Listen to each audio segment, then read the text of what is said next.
Hello everyone and welcome to Phoenix Wright Ace Attorney. This game I bought there is an update collection on like Steam on PC and I think most consoles now. I got that a year ago because I was like, oh, I've heard of Phoenix Wright. I wanted to play it. I ended up loving it. It's one of my favorite all-time game series just because it's so and there's only one way to explain, and that's by playing it. So I thought because I've never played um original games. I thought it'd be a nice change of pace just to play this and see how it differs from the updated version. Yeah. Um yeah, I just thought, we'll play the originals because from what I've played most of the Ace Attorney games apart from like the two new ones that have just come out. And I think and the two most recent Phoenix Wright Attorneys on the 3DS. Because they caught all these games because I think there's over 10 games. They it costs a lot of money to get them all. So I thought we'd go for the DS one today, and we'll see that. So episode 1, the first turnabout.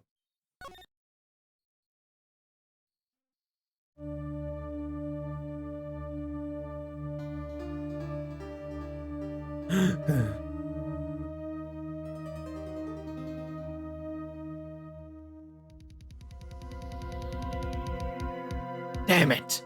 Why me? I can't get caught. Not like this. I've got to find someone to pin this on. Someone like him. I'll make it look good like he did it.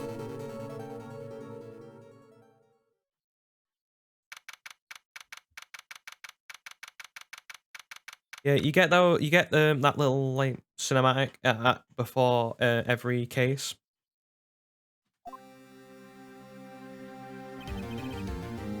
Okay, and this is going to be Phoenix's voice. I have to make sure it makes sense and it's not stupid and it's something that I can remember. I'm just going to go with my plain voice. Boy, am I nervous. Right. Hiya, Chief. Oh, I'm glad you made it on time. Well, I have to say, Phoenix, I'm impressed. Not everyone takes on a murder trial right off the bat like this.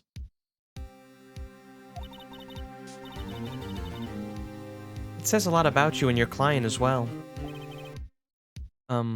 Thanks? Actually, it's because I owe him a favor. A favor?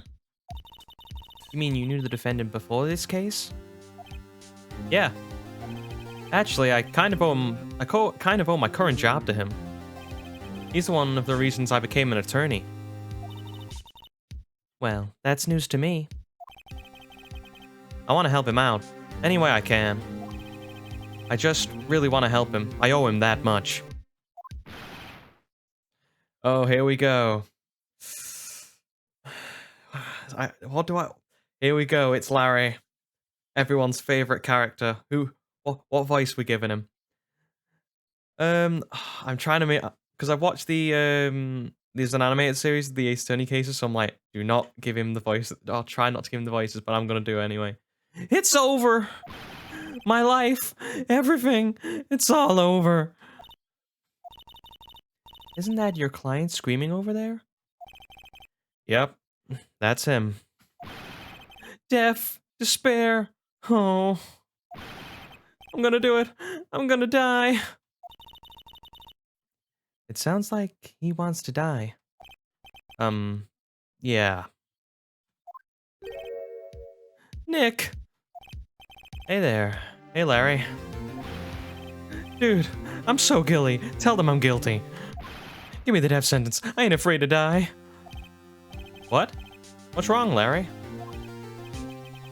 Oh, it's all over. I'm finished. Finished! I can't live in a world without her. I can't. Who took her away from me, Nick? Who did this? Aw, Nick, you gotta tell me. Who took my baby away? Person responsible for your girlfriend's death? Newspapers say it was you.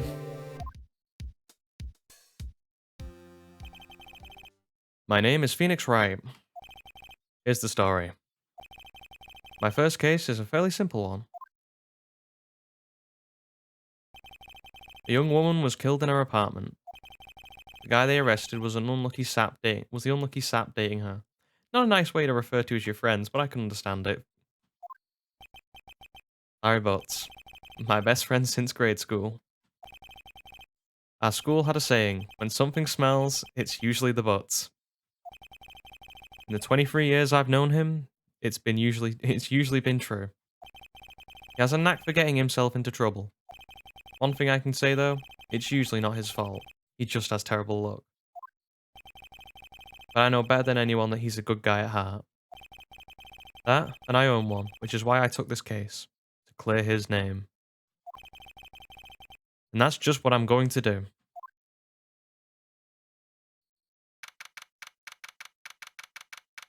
Here we go, first court case. Let's see how we're doing.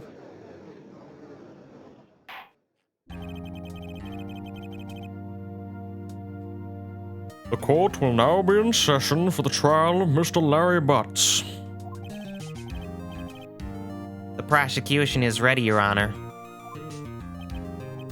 The, defense is ready, Your Honor. Mr. Wright, this is your first trial, is it not? Yes, Your Honor. I'm a little nervous.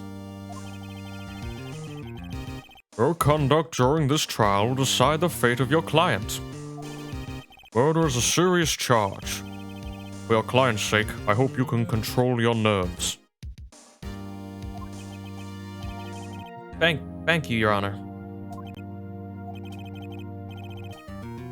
Mr. Wright, given the circumstances, I think we should have a test to assert your readiness. Yes, Your Honor. Handshaking.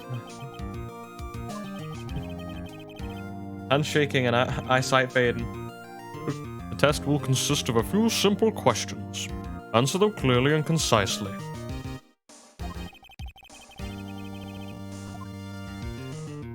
Please state the name of the defendant in this case. It is definitely Larry.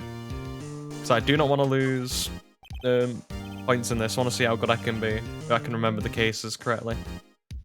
The defendant? Well, that'd be Larry Butts, Your Honor. Correct. Just keep your wits about you and you'll do fine. Next question. This is a murder trial. Tell me, what's the victim's name? Oh, I know this one. Glad I read the case report over. Covered so many times. It's... Oh, well done, Phoenix. No way, I forgot. I'm drawing a total blank here. Phoenix? Are you absolutely sure you're up to this? That face she gives you is just in utter shock. And a bit of disgust. You don't even know the victim's name? Oh, yeah, the victim, of course. I know the victim's name. I, just forgot. Temporarily. I think I feel a migraine coming on. Look, the defendant's name is listed in the court record. Just touch the court record button to check it at any time, okay? Remember to check it often. Do it for me, please. I'm begging you.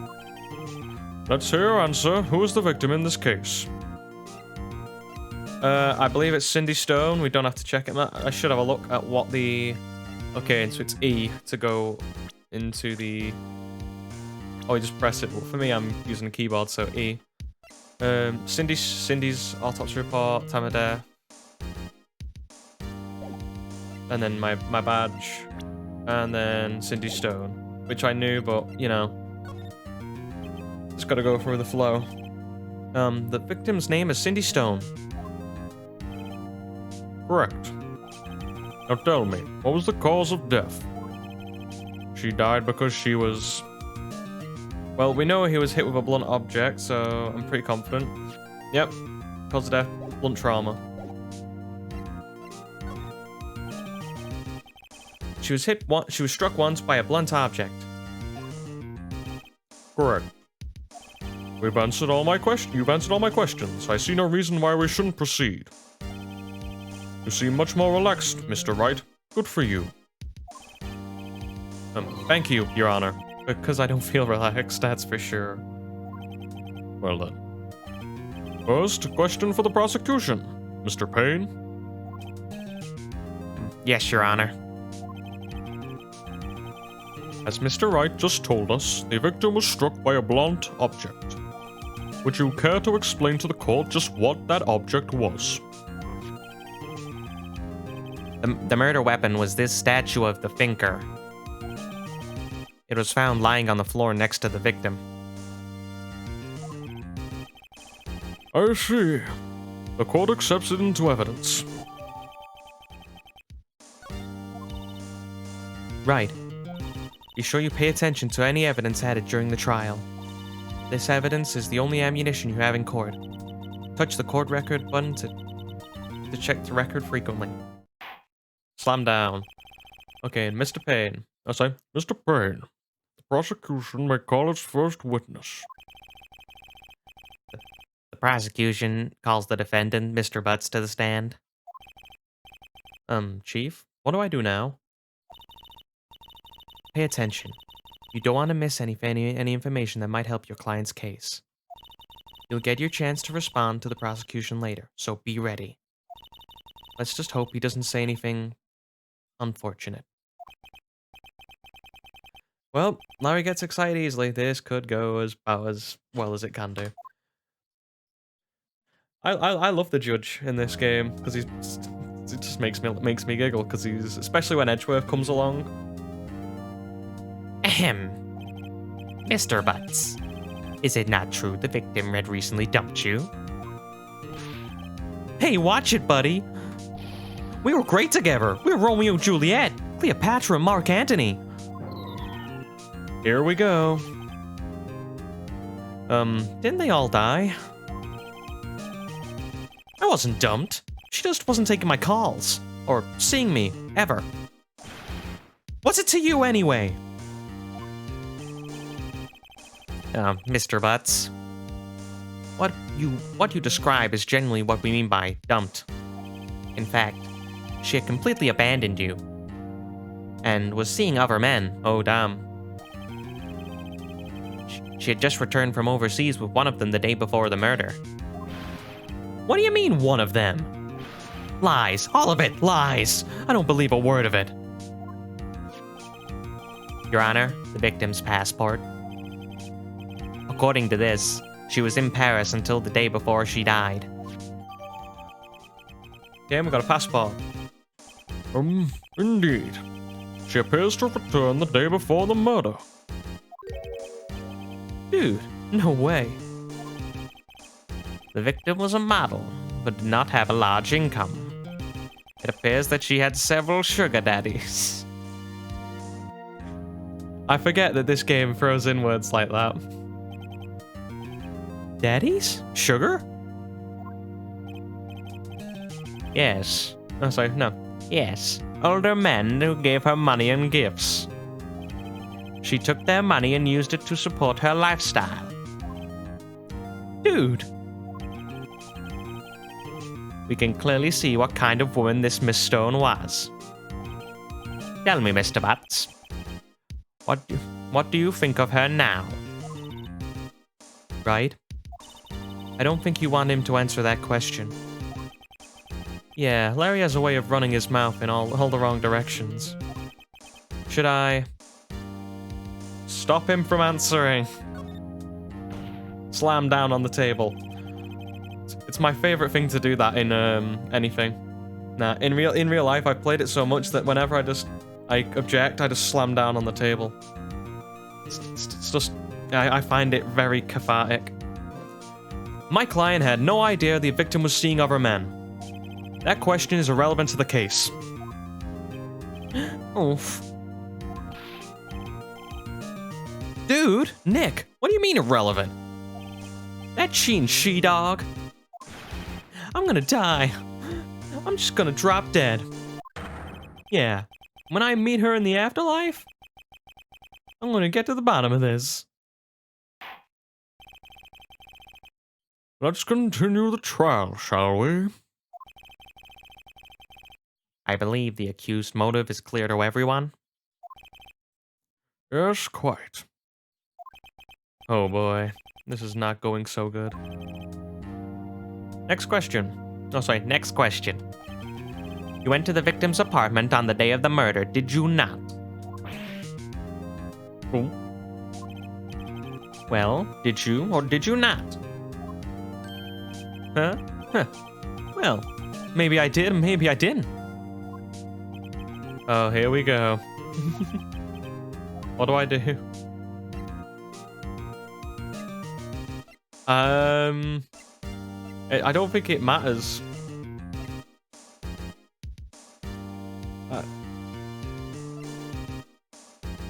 Let him, I don't know, let him, I want to stop him from answering, but let him answer honestly.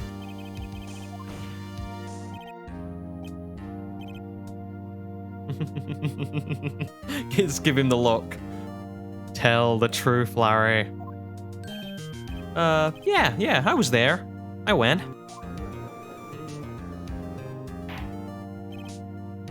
order. Well, Mr. Butts. Dude, chill. She wasn't home, man, so I, didn't see her. Oh, here we go. Your Honor, the defendant is lying. Lying? The prosecution would like to call a witness who can prove Mr. Butts is lying. Well, that simplifies matters. Who is your witness? The man who, The man who found the victim's body. Just before making the gruesome discovery, he saw the defendant fleeing the scene of the crime.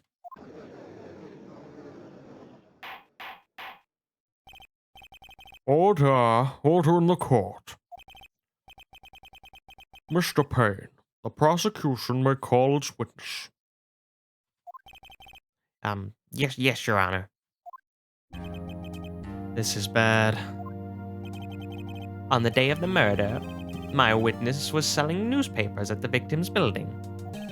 Please bring Mr. Frank Sawhit to the stand.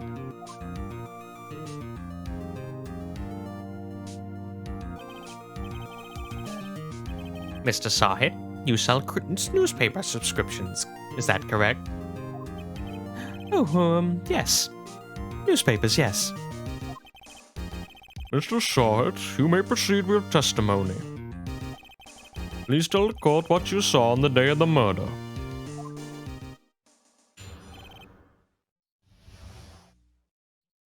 Okay, and here we go.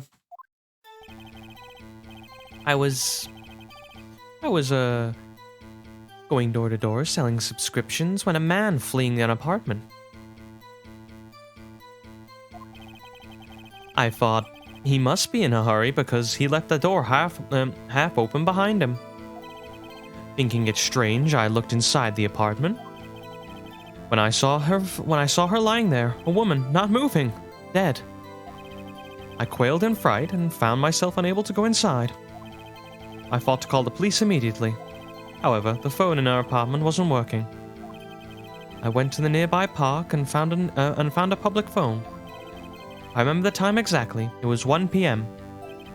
The man who ran was without a doubt the defendant sitting right over there.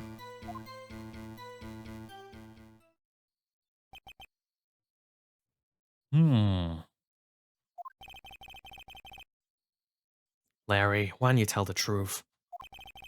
I can't defend you against a testimony like that. Incidentally, why wasn't the phone in the victim's apartment working? Your Honor, at the time of the murder, there was a blackout in the building. Aren't phones supposed to work during a blackout? Yes, Your Honor. However, some cordless phones do not function normally. The phone that Mr. Sawhit used was one of those. Your Honor, I have a record of the blackout For your, I've never seen that word before. For your perusal. Cool, we got that. Oh, oops.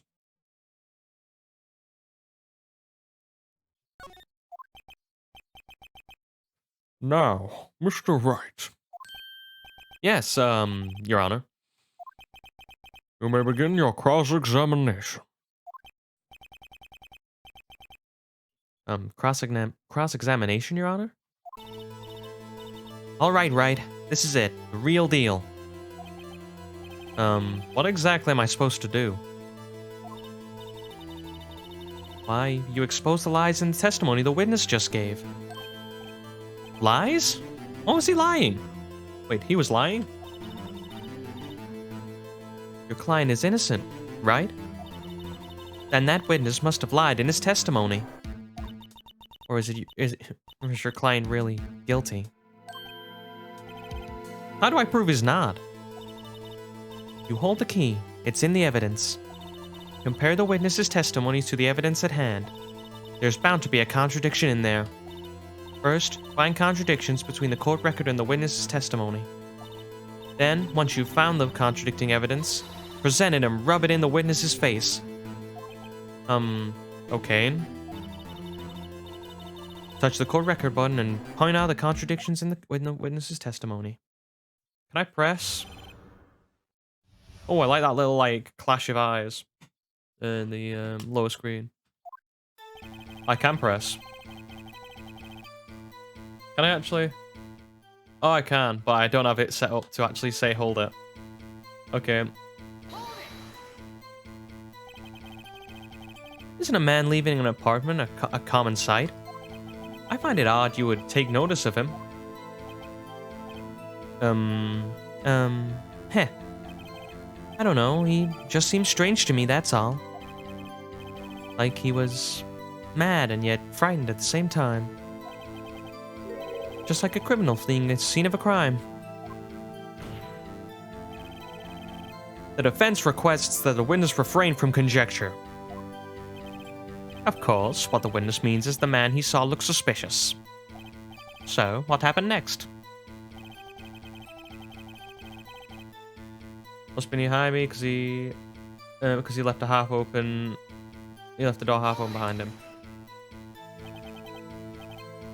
Half open, you say? Yes, the door was half open. Was open halfway. Yes. I watched for a moment, but no one came to close the door. That's odd. In a big city like this, I thought. I see. And what happened next? I just want to get through all the dialogue. I know what the contradiction is.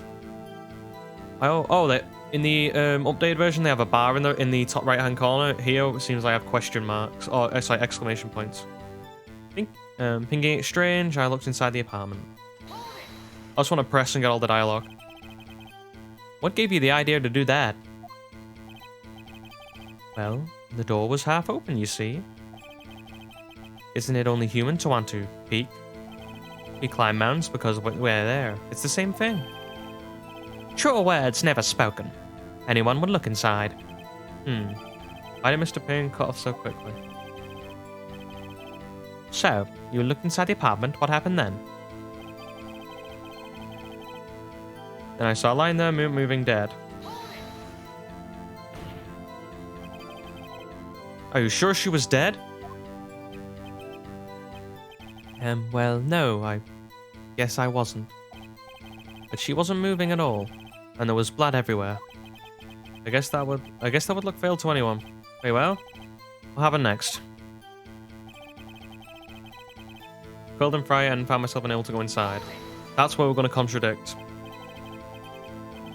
So, you didn't touch anything in the apartment? Yes. I mean, no, nothing. Okay, what happened next? It's there we're gonna present evidence, but for now, I thought to call the police immediately.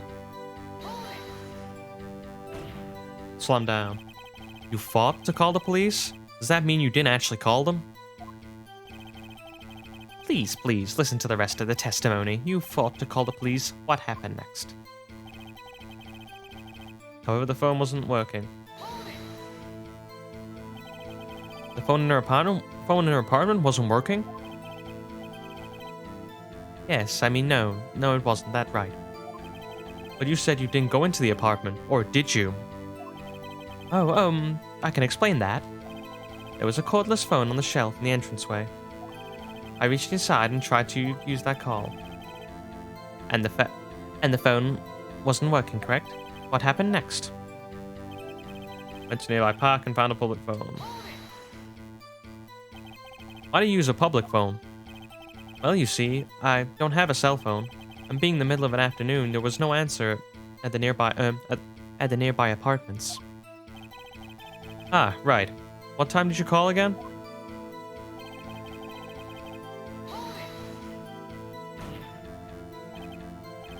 "1 p.m. Are you certain?" Yes, absolutely. You seemed rather confident. 1 p.m. I know. Oh, okay. I thought we were gonna press him on the. He stepped inside, but I guess guess that's a contradiction for another day. Right. Doesn't that sound strange to you? Present some evidence to contradict him.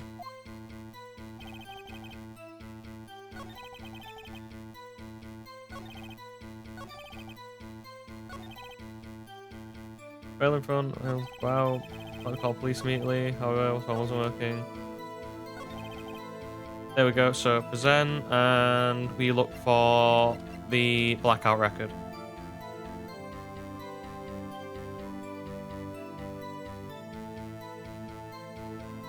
"1 p.m. So it's, yeah, noon to 6 p.m. That's fine. So 4 to 5 p.m. Oh, no, that's me pressing thingy button. I have to remember what present is. Is present. There we go. I've got my keyboard, sorry, the definitely not emulator. Stuck to my controls for Pokemon. I might have to change them for the next episode, but we'll see. You found the body at 1 p.m. You're sure? Yes, it was 1 p.m. for certain. Slam down. Frankly, I find that hard to believe. Oh, he means business. He's slapping the paper. Your statement directly contradicts the autopsy report. The autopsy notes the time of death was sometime after 4 p.m. There was no body to find at 1 p.m. How do you explain this 3-hour gap?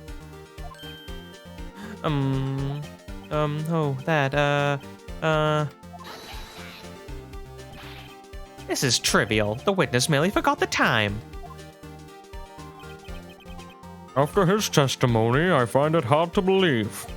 Mr. Sahid, why were you so certain that the body was found at 1 p.m.? Gee, that's a really good question. Great job, Wright. Way to put him on the spot. That's all you have to do. Point out contradictions. Lies always beget more lies. See through one, and the whole story falls apart.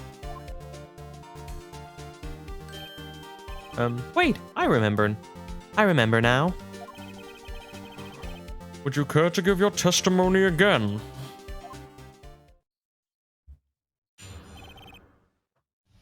Here we go, round 2. Oh, 1 minute, just fixing this. Microphone position.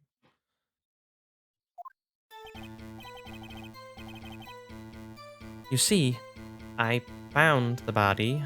When I found the body, I heard the time. There was a voice saying that the time. It was probably coming from the television. Oh, but it was 3 hours off, wasn't it? I guess the victim must have been watching a video of a tape program. That's why I thought it was 1 p.m. Terribly sorry about the misunderstanding.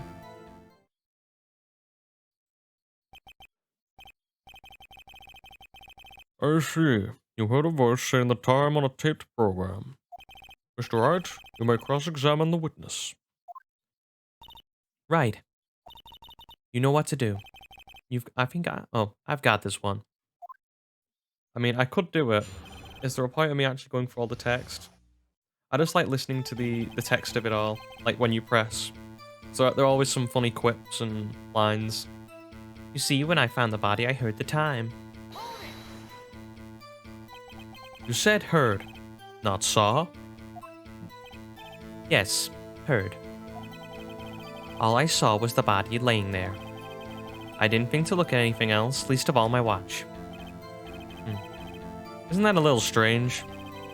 So you're saying you heard something. Well, if you were so shocked by the body, you wouldn't hear anything at all. The witness did say he actually heard the time. It's ludicrous to suggest he wouldn't hear anything. I have to agree with the prosecution. Witness, continue your testimony.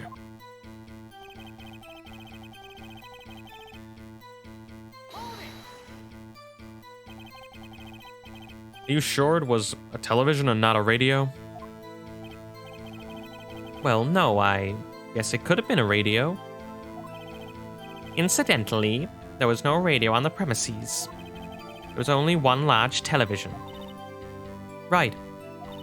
I can't put my finger on it, but something about this seems fishy. Something about hearing the television. Oh, I know, it's what I said before. It's because there was a blackout.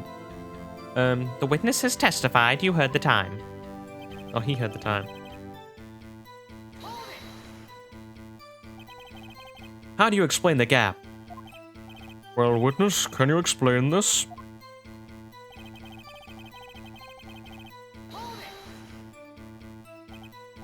A video? Yes, that would explain why the time was wrong. True. Right. I think the problem lies someplace else. We've agreed that you heard the time at the scene of the time at the scene, then. That's why I thought it was 1 p.m. Are you sure the voice you heard said it was 1 p.m.? Yes, I can practically hear it now. It's quite clear. Mr. Payne, has the prosecution verified this testimony? My apologies, Your Honor. I too have only just learned the witness heard the time. Oh, I'm really sorry. I only remembered it just now. Terribly sorry about the misunderstanding. Well, you just watch it. Not much point pressing him on that one, I guess. Yeah, so... here we go. Present, and take program, and then blackout. Slam him. Point the finger. Hold it right there. The prosecution had said there was a blackout at the time of the discovery. And this record proves it. Slam down. Go for the kill, Phoenix. You couldn't have heard a television or a video. Gah. The defense has a point. Do you have an explanation for this, Mr. Sard?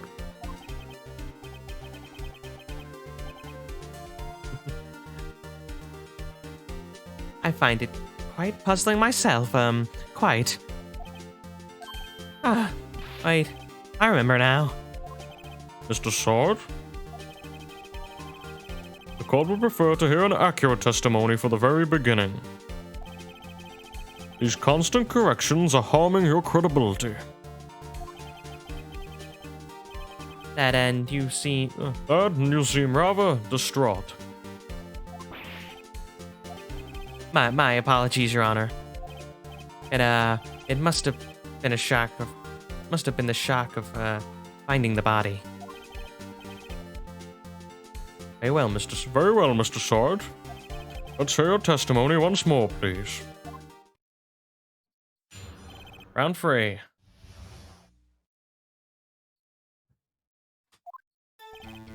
Actually, I didn't hear the time, I saw it. There was a table clock in the apartment, wasn't there? Yeah, the murder weapon. The killer used it to hit the victim. That must have been what I saw. You saw a clock? I guess that would explain it. Defense may cross-examine the witness. Gladly.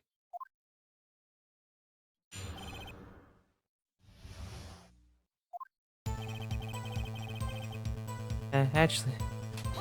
press him, Phoenix. That strikes me as a very suspicious mistake. Yes, I can see how you're a little doubtful. I'm really sorry. I only just remembered that the table clock. A table clock?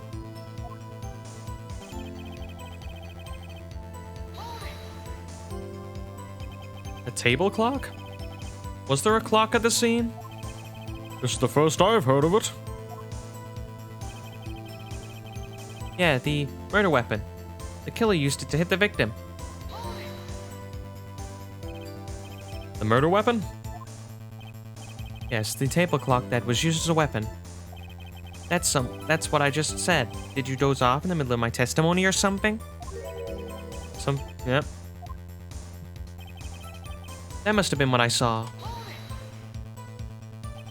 Why didn't you tell us in the first place? I guess it just slipped my mind. I'm not really sure how it happened myself. The witness says he saw the table clock. End of story. Now, find the contradiction.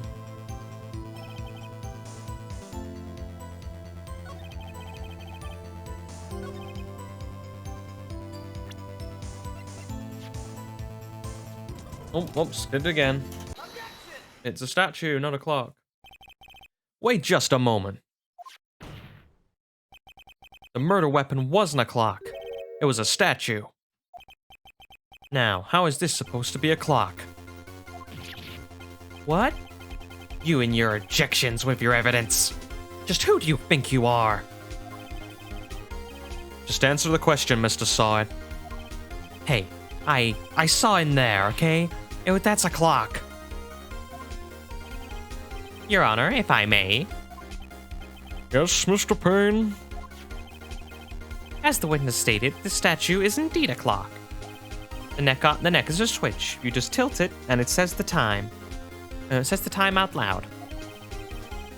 And it doesn't look like a clock. I submitted it as a statue. My apologies. I see. So the murder weapon was a table clock after all. Well, Mr. Wright, it appears that the witness's testimony was correct. This is a clock. Do you have any problems with his testimony now?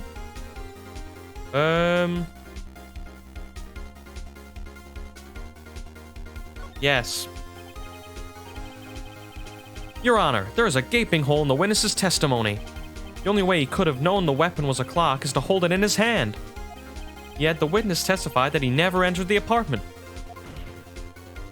Clearly, a contradiction. Indeed.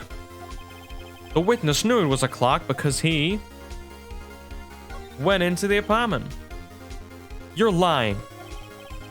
You were inside the apartment on the day of the murder. Oh yeah? Prove it. Prove it I went in there. I'll do better than that. I can prove you were the one who killed her. You struck her with the clock, and then with a shock of the blow, you triggered the clock's voice. That was the sound you heard.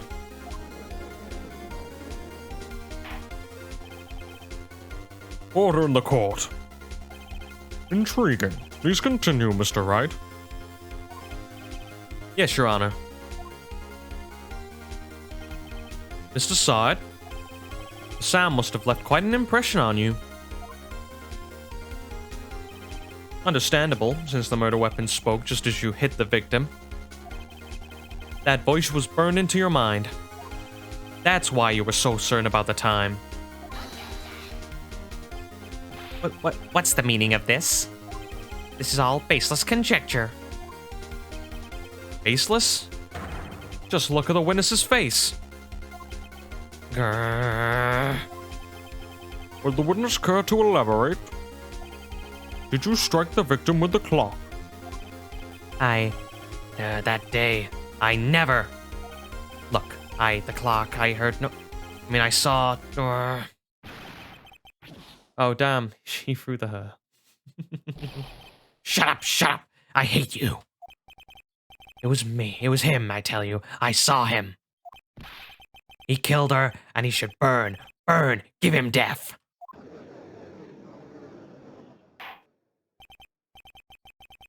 Order, I say. Your Honor, a moment, please. There isn't a shred of evidence supporting the defense's claims. Mr. Wright. Your Honor? You claim the sound the witness heard came from this clock. Do you have any evidence? The whole case is riding on this. I better think it through carefully. Yes, Your Honor. The sound that Mr. Sard heard was definitely this clock. A fact which is clear if you simply... Well, ask the neighbors to be useless. Examine the clock's batteries. Try sounding the clock.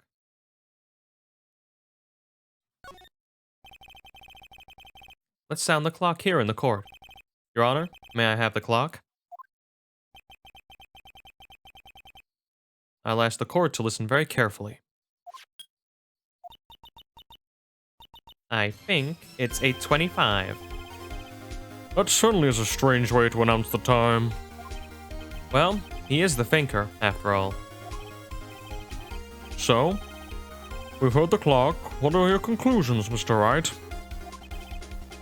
Mr. Payne, can you tell me what time it is now? It's 11:25. Ah! As you can see, this clock is exactly 3 hours slow. Precisely the discrepancy between what Mr. Sard heard and the actual time of the death. So, Mr. Sard, try to talk your way out of this one. Ha! Ha ha! You forgot one thing. Uh-oh, what's he talking about? While it may seem like that clock is running 3 hours slow, it proves nothing. How do you know it was running 3 hours slow on the day of the murder? If you can't prove that, you don't have anything. He's right. How am I going to prove that? Damn it. I'm so close. Mr. Wright, it seems you lack the critical evidence to support your claim. Yes, Your Honor. This means I cannot let you indict the witness. Unfortunately. This ends the cross-examination of Frank Sort. I come all the way down here to testify, and look what happens. They treat me like I'm a criminal. A criminal! You lawyers are all slime. I almost had him. Sorry, Larry. I failed you. There's nothing I can do about it now. Not so fast, Mr. Sard. Oh, I love the drama when it's like, ooh, last minute objections. Mia, I mean Chief. Listen up, Wright. Don't throw this one away. Not like this. Think. But Chief, it's over. I can't prove the clock was slow on the day of the murder. Nobody can prove that. Well, yes. But that doesn't mean you can't still win. Try thinking out of the box. Don't waste time doubting the facts, assume the clock was 3 hours slow, and think it through. Ask yourself, why was the clock 3 hours slow? Figure out the reason, and you'll have your proof. Right? Can you think of a reason why the clock would be 3 hours slow? Yes, I can. Wait. Maybe I can prove it. You must have the evidence somewhere that can prove it, right? Find it and let them have it. Well, Mr. Wright, you say the clock was already running slow on the day of the murder. Have you found evidence to support this claim? Of course. There is a piece of evidence in the court record that can prove my claim beyond a doubt. Ha! Tough words. Let's see you pull this one off. Let's see the evidence that proves why the clock was running slow. Well, there's only one thing that makes sense. Slam that table. The victim had just returned home from abroad the day before the murder. As we all know, the time difference between here and Paris is 9 hours. When it's 4 p.m. here, it's 1 a.m. the next day there. The clock wasn't 3 hours slow, it was 9 hours fast. The victim hadn't reset her clock since returning home. That's why the time you heard when you... That's why the time you heard when you struck when you struck her dead and the apartment was wrong. Proof enough for you, Mr. Side. Or should I say, Mr. Did It. Oh, damn. I forgot how much of a joke the names are in these.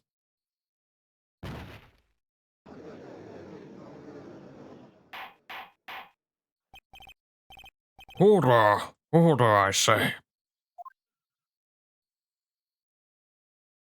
Well, this case has certainly turned out differently than we all expected. Mr. Payne, your client. He, was arrested and has been taken away, Your Honor. Very well. Mr. Wright, Yes, Your Honor? I have to say, I'm impressed.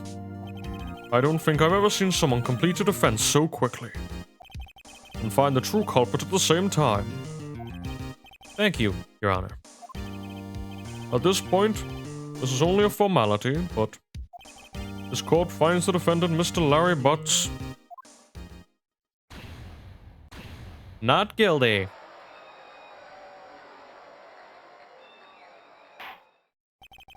with that, the court is adjourned.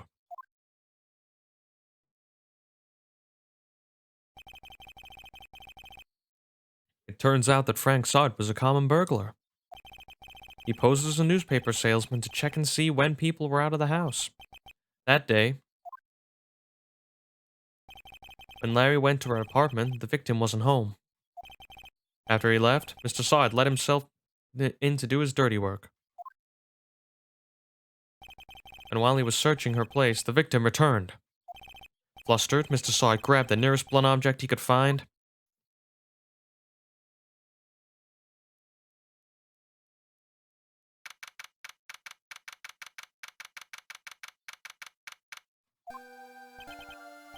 Whew. I still can't believe we won. Right. Good job in there. Congratulations. Thanks, Chief. I owe it all to you. Not all. Not all. You fought your own battles in there. It's been a while since I've seen a trial end on such a satisfying note. I've never seen the Chief looking this happy. If she's this glad, imagine how Larry must feel. My life is over. Larry, you're supposed to be happy. What's wrong now? Aw, Nick. Don't worry about me. I'll be dead and gone soon. Good, wait. No, I mean, bad, Larry. Larry, you're innocent. The case is closed. But my Cindy Windy's gone, man. Gone forever. Larry, she was, Nah, it's never mind. So Larry, she was a two-timing hoe. Congratulations, Harry. Harry? Yes, you. I can practically see the headlines now. Harry Butts, innocent. Heh, thanks. I really owe you one. I won't forget this ever. Let's celebrate. Dinner, movie, my treat. Oh no, I couldn't. Hey, I was the one who got you off the hook. Oh, hey. Here, take this. It's a present. Present? For me? Wait, wasn't this the evidence that... Well, actually, I made a clock for her. I made one for her and one for me. Really? You made this? Well, thank you. I'll keep it as a memento. Yo, Nick. Can you believe it? Can you believe it? I was so into that chick. And she just playing me for a fool. Don't that make you want to just cry? Larry. You so sure? Excuse me? I think she fought quite a lot of you in her own way. Nah, you don't gotta sympathize with me, it's okay. Oh, I'm not sympathizing, really. Isn't that right? Don't you have something to show your friend? Something that proves how she felt about him? Huh? Yeah, right. What the heck is she talking about? Yeah, usually at the end of a case, there's two ways this goes. Either you give her the right piece of evidence, you show them the right piece of evidence to leave on a high note, or you show them the wrong piece of evidence and like they still are a bit, downtrodden. I think the one here is the statue because she took it with her on holiday. Check this out, Larry. Proof positive you weren't just some chump to her. Huh? Where'd you get that clock? It's the clock you made for her, Larry. She took it with her when she traveled. She probably just needed a clock, that's all. You think so? It's a pretty heavy clock to take traveling. Well, make of it what you will. Hey Nick. I'm glad I asked you to be my lawyer. Really, I am. Thanks. Hope that made him feel a little better. Right? I hope you see the importance of evidence now. Also, hopefully you'll realize things change depending on how you look at them. People too. We never really know if our clients are guilty or innocent.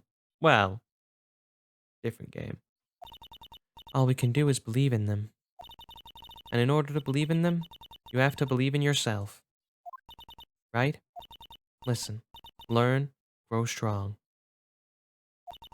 Never let go of what you believe in, never.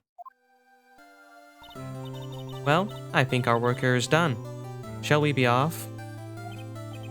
Yeah, I guess so. Say, how about dinner? On me. Getting in with Mia. We'll drink a toast to two innocent butts. Oh, I said our innocent butts. That'd have been better, but jokes. Yeah. Oh, speaking of Harry, you were saying part of why you became a lawyer was because of him. Yeah, part at least. You'll have to tell me more about it sometime. Maybe over drinks. Oh, she's literally like never mind getting the lasso. She's just basically pulling him by the shirt and being like, "Come on." And so my first trial came to a close. Actually, I want to look at something first. Profiles. So she's 27. I'm pretty sure Phoenix is 25 at this point. And so my first trial came to a so it's just saying they could get something on. It's not like she's gonna die next case or anything. And so my first case came to a close. Larry slapped me on the back and said, "Gee, Nick, it's good to have friends." But I'm pretty sure he's not gonna pay me. Unless you count the clock he gave to Mia. I didn't know that then, but that clock was soon going to be in the center of another incident. And my promise to tell the chief about me and Larry would be one promise that I wouldn't be able to keep. That's the end of the first chapter. Well, first case, I guess. They all are called Turnabout. They all have Turnabout in it. I don't know why. I think it's just because obviously as a defense attorney you have to turn about the case on its head. Because otherwise that person is guilty. So second episode, we've done the first episode, which is the first Turnabout. Nice little picture there. Now going to the second one, the Turnabout Sisters.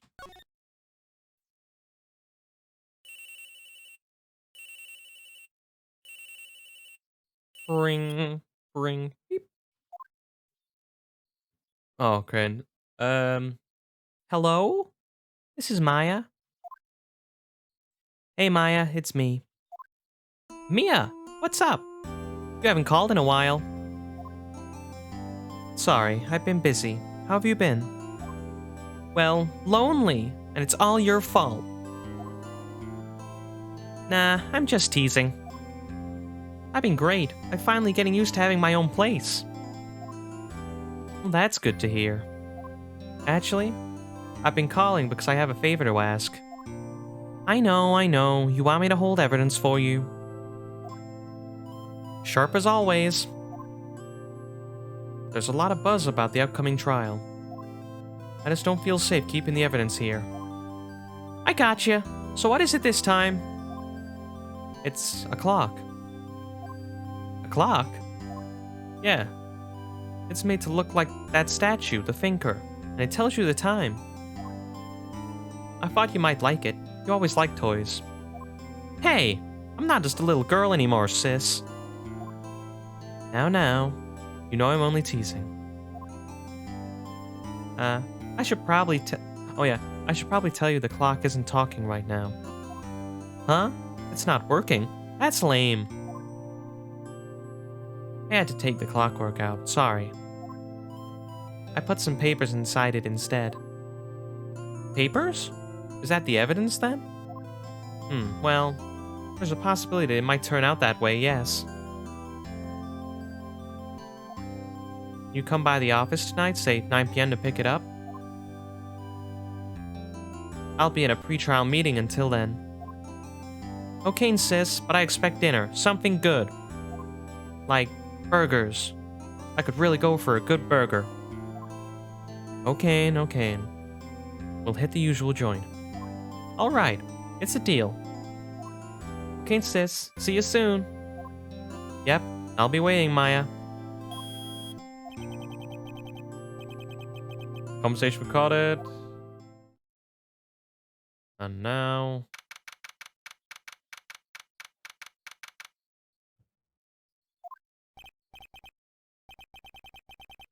Okay, and I can't remember what this guy sounds like. Oh, but I know. No, he doesn't have a voice. I know what he looks like. Okay. Now, Miss Fay, I'll take what's mine, the papers. I'm sorry, but I can't give you what I don't have. Miss Fay, you are a poor liar. Wait, no, it doesn't really sound like him. Why? I might give him the Pegasus voice. Why, let's see right over here. It must be the thinker that swallowed those papers. How could you know? Oh, you are not cogniferous of my background. Gathering information is my business, you see. I should have been more careful. Oh. My dear Miss Fay, I am so very sorry. I'm afraid I must ask you for one more thing. Your eternal silence. Farewell, Miss Fay.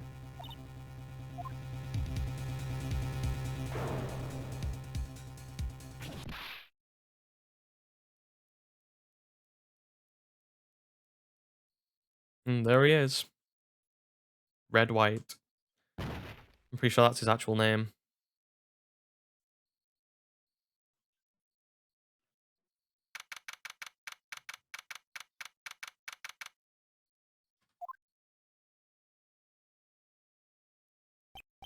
And here comes Phoenix. Oh, I'm late.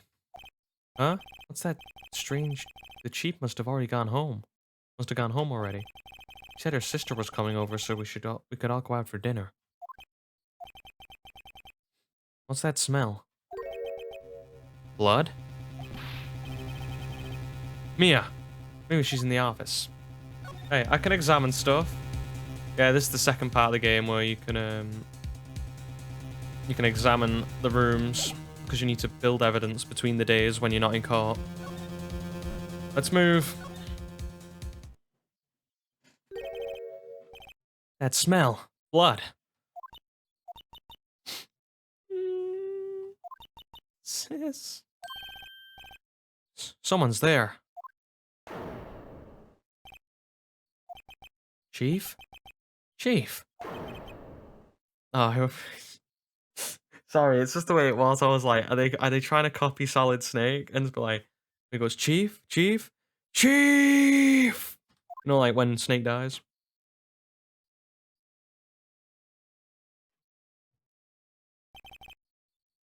Who are you?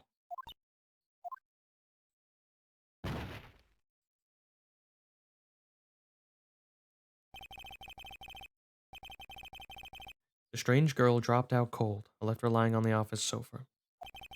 Went back to the chief where she was under the window.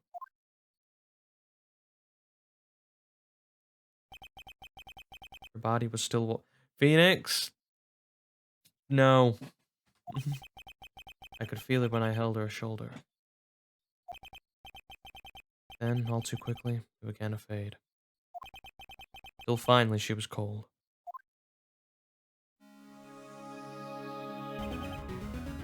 Chief.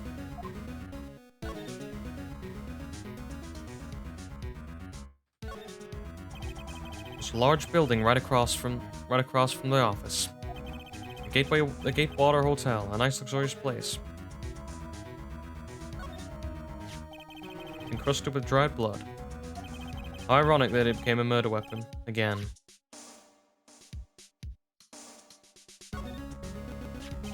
Some shards of glass are scattered on the floor. They seem to be the remains of a glass light stand.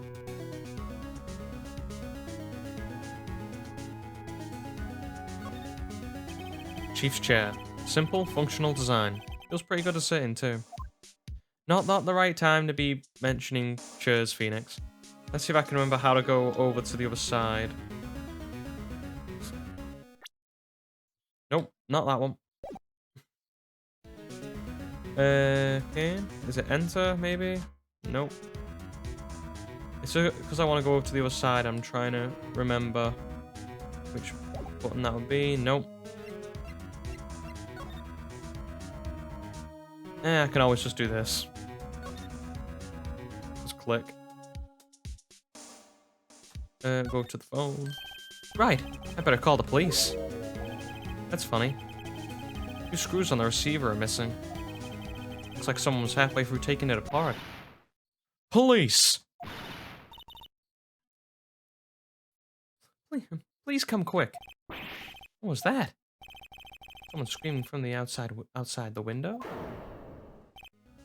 Oh, yeah, everyone's favorite character. She's staring right at me. She's holding a phone in her hand.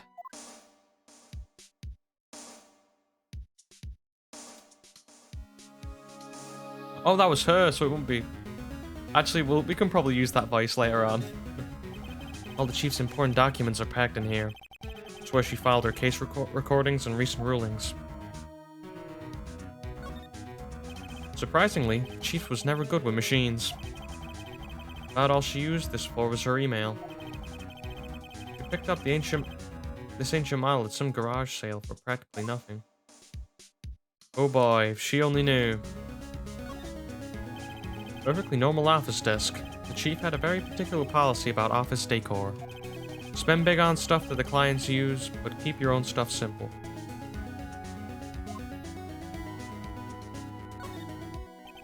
Banco ledger book.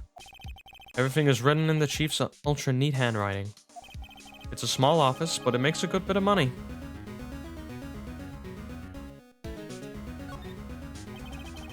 Oh no, I was gonna talk about the plan. They knocked Charlie over, goddammit. The most important character. Charlie's the plant, by the way. Chief. It's hard as seeing her like this, but if there's any clues here. She was struck on the head with a blunt object. She probably died instantly. Finker was lying next to her. Must have been the murder weapon. So we got the Finker.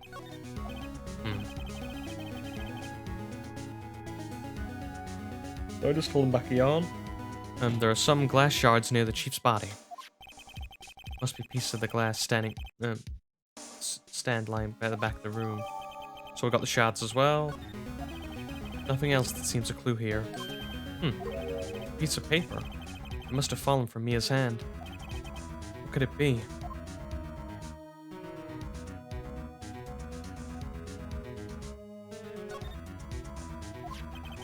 Word is written in blood on this scrap of paper. Maya. Did Mia write this? This piece of paper is a receipt for a department store dated yesterday. I think that's enough snooping around for now. I better call the police. And find out what this girl was doing here. think that is everything, if I remember correctly.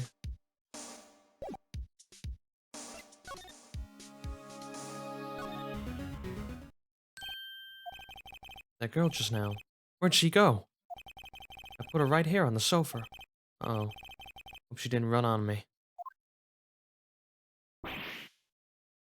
Yipes. Don't scare me like that. Excuse me, but who are you? It's okay. I work here. Maya. Maya Fey. Maya? Fey? Maya. So Mia was writing this girl's name. Maybe I should show her the receipt. I never thought there'd be a use for evidence like this outside the courtroom. Can we talk? First? Seems to be in shock. I don't want to disturb her. Have to know. Excuse me? Can you tell me what happened? I came in. The room was dark. And sis. Shawty dead. So, you're the chief's sister. I'm a younger sister. And you were here visiting? This late at night? Yes. She said she wanted me to keep some evidence for her. Evidence? Yes. It was that clock. The thinker. Okay. Can we examine anything here? Reception desk. I usually sit here. You couldn't cram all legal books in, even if you wanted to. You can gaze upon the shelves without feeling insignificant. You couldn't cram. Oh, okay, yeah, we got that. I like the fact that they always give you the start up. They always give you a skip up option after you've read something. Large painting. I guess you'd call this modern art. I, on the other hand, call it a mistake. Agreed, Phoenix. Agreed. Personally, I don't get modern art. I mean, for people, if people like it, I just not particularly a big fan of it.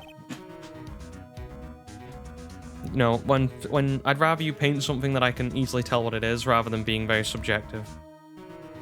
The door to the chief's office is slightly open. I better not touch the doorknob.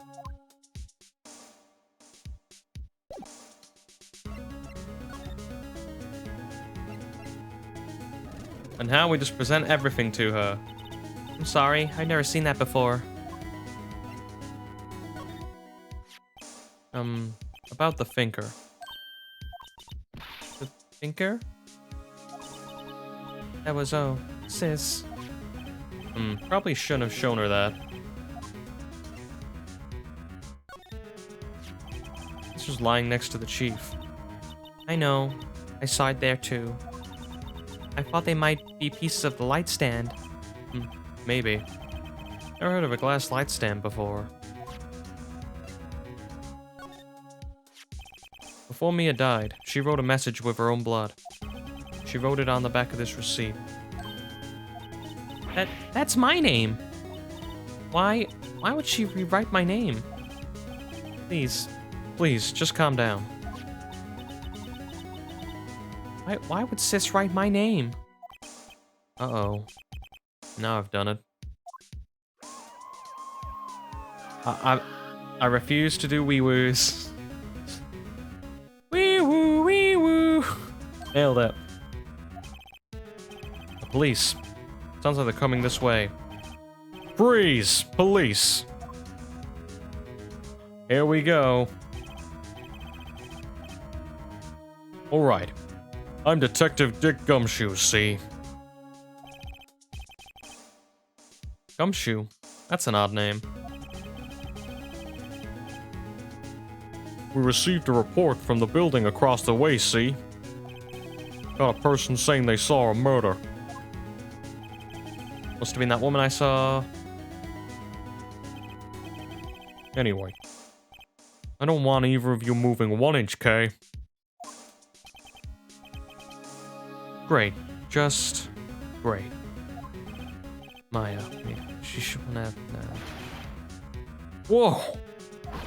Excuse me.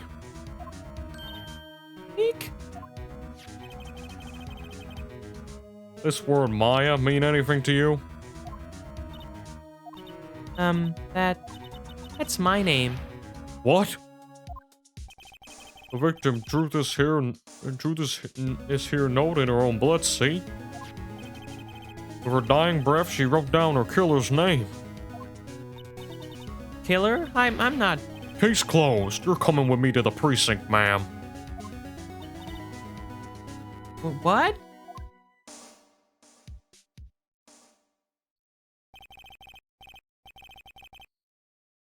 Mia's younger sister Maya was arrested on the spot. Was taken in for questioning and didn't get out until the next morning. My eyes were heavy, but I couldn't sleep. I sat around waiting for visiting hours to begin at the detention center. I had to talk to Maya as soon as possible.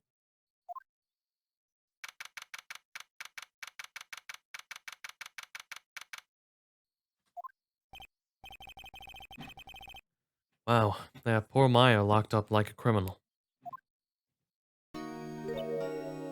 Oh. It's you, the lawyer. Good morning. Good morning. She looks so tired. You going to be my attorney? Well, that's what I wanted to talk to you about.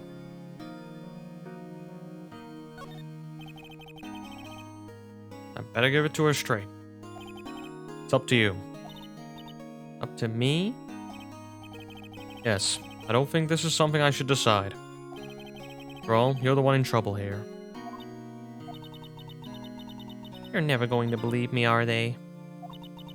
Even if when you found me in the office, you looked at me like I had done it. Did I look at her like that? No, I never fought. It's okay, I understand. And I also heard about you. Heard? Heard what about me? I was talking to my sister on the phone the other day. Today was my junior partner's first time in court. Wow, really? How'd that go? It was quite the scene. Honestly, I was on the edge the whole time. It's been a while. Huh. So he crashed and burned? He's a genius. One of those strike fear into the hearts of evil types. The only thing he's lacking is experience. Is that a euphemism for something? Mia? I mean, flirting and then this? Don't like where this is going. Huh, sounds like it was fun. Well, I know I know to go to if I ever get in trouble now. I don't know, Maya. I think you might want to wait. Give him 3 or more years. That is, unless you want to be found guilty. Cheers, Mia. That's what she said. I'm sorry. I didn't mean to trouble you. No, it's okay, I guess. But at the same time, I can't just sit and watch. When I think of the person who did this to Mia. I know.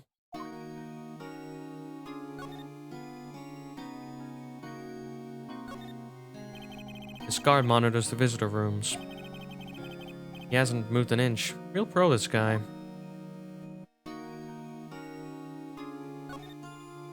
Smile for the camera.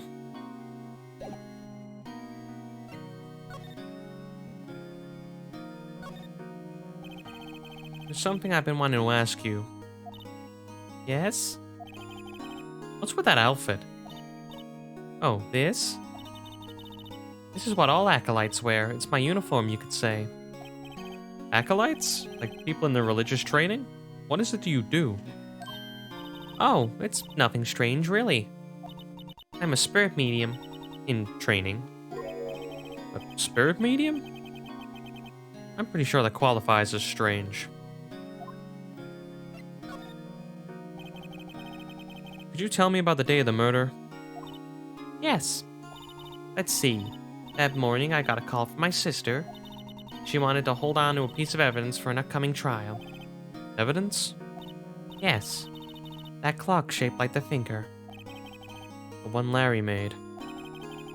How could that have been evidence in a case? Right, she said something about that. I remember. You want to hear it in your own voice? Her own voice? Yes.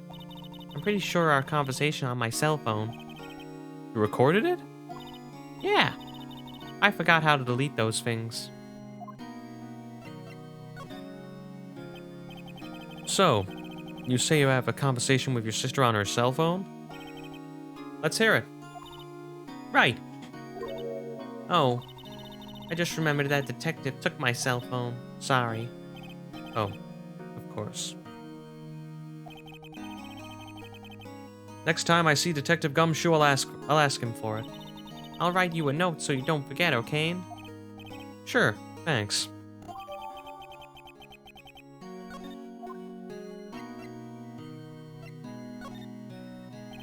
Did you tell me about the day of the murder? Sorry. I know it must be hard. No, it's okay. All I've been doing for the last few hours is talking about it. I've kinda gotten used to it. Let's see. That morning I called for my sister. She wanted me to hold on to a piece of evidence for an upcoming trial. That's the finger clot Larry made. It's practically qualifies as a serial murderer by now. So then, why did you arrive at the office? It was right about 9 o'clock. The lights were off and I could smell blood. Then I found her, my sister. Thanks, Maya. That's all I need to hear for now. So you're an acolyte? Medium in training. That's right. The Fae family, especially the women, have always been very sensitive to the spirit world. Wait a second. You said the Fae family?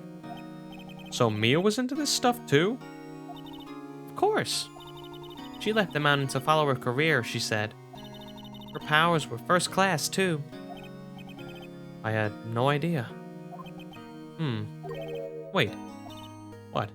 So, you're a real, honest-to-goodness spirit medium, with ESP and all that? Yes, in training. Well, can't you contact me as spirit then? We can just ask who killed her. I'm sorry. I'm still in training. I couldn't do something on that level. I thought that would be too easy. Something the matter? I was wondering, could I ask you a favor? This is the address of a famous lawyer. My sister gave me this a long time ago. She said if I ever to fall in trouble, I should call him. And well, I'm in trouble. You think you could go and ask him to represent me? Yeah, we'll do it. Sure, why not? I'll go ask. Thank you so much. I have no one else to turn to. Say, what about your parents? I see. Don't worry. Leave it to me. Thank you. The trial's tomorrow at 10 o'clock. What? Tomorrow? Tomorrow. What if this guy refuses? They said, if I don't find one, the state will pick an attorney to defend me. When will that happen? You're giving me until 4 o'clock this afternoon. And business hours are almost up, I better hurry. Right, I'll be back. We can present evidence, I'm pretty confident we can. Oh, no. Sorry, I've never seen that before. I wanted to ask you about the murder weapon. Where's this? Yep. Better not ask her about this now. This was lying next to Chief's body. I saw it too. They made sure. All pieces were broken light stand. Yeah, seems about right. Well, they had that, and then remember that receipt? You mean the one with my name on it? Any idea why she? Absolutely none. You trust me? I trust you. Why? Don't you think I did it too? No, I don't. It's just a hunch, but That detective thinks I did it.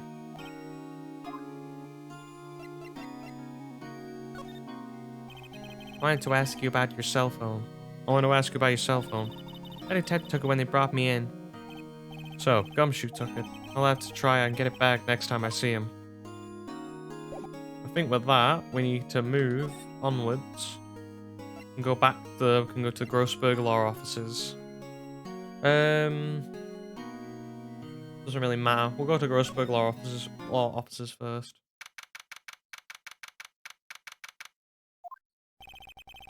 According to the receptionist, the big boss is out. He couldn't say when he'd be back. Must be hard to keep track of everything when you're a famous lawyer. Not to mention running an office like this. I guess I'll just have to come back later. Can examine stuff now, though. Expensive potted plant. No idea what kind of plant it is, but it's probably the most expensive one available. A table for clients. Elegant ebony case. And if I'm not mistaken, that lighter's made of solid gold. Even I can tell this guy's got money to burn. That painting has been bugging me ever since I stepped in. The old paint is so thick it's practically giving me a stuffed nose. Sure, the price is nothing to sneeze at either, for that matter. Solid mahogany desk. The wood's been polished to a deep luster. Expensive-looking mahogany bookshelves filled with expensive-looking books. Funny. They don't look like they've ever been read.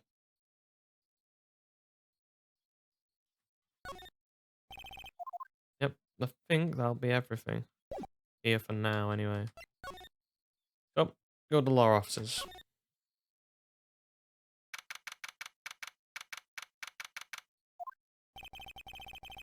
The office is filled with police officers. They're all busily searching for clues. Hey, you there. This is a crime scene, pal. No trespassing. Sorry. Don't I know you from somewhere? Wait, you're that Butts guy, aren't you? No. Phoenix Wright. How could anyone mistake me for Larry? Guess I got the wrong name, Mr. Wright. Sorry about that. That Butts guy, he was a killer. And you're no killer, right? He was proven innocent.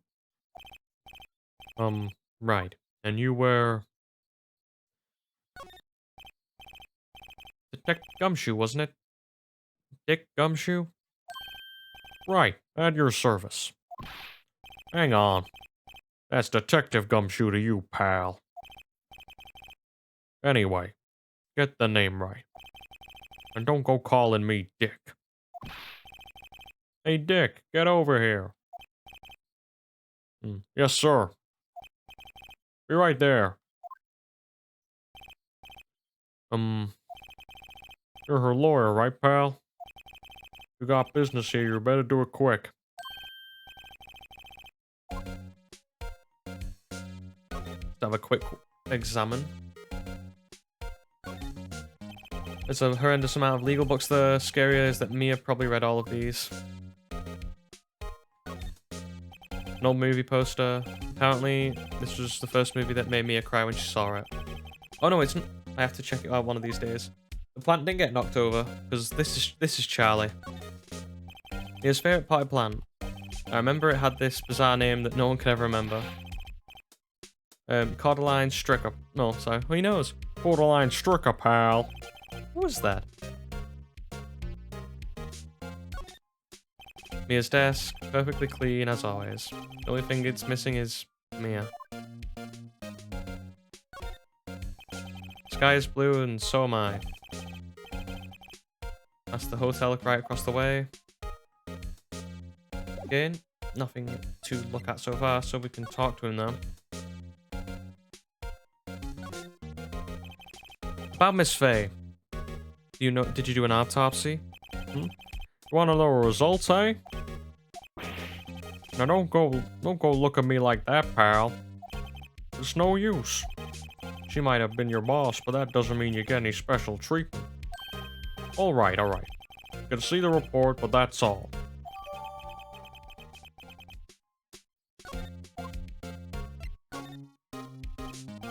About Maya.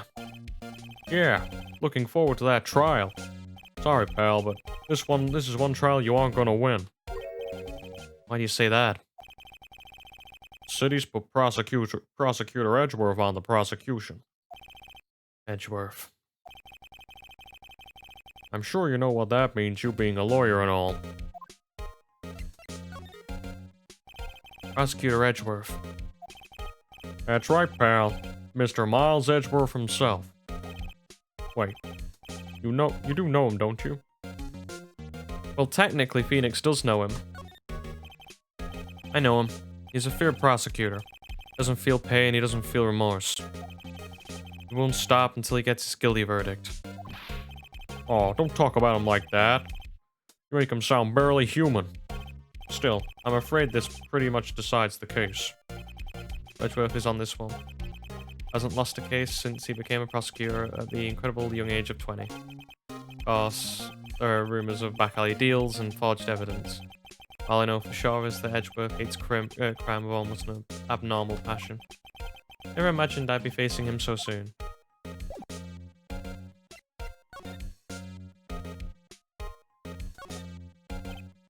What's that?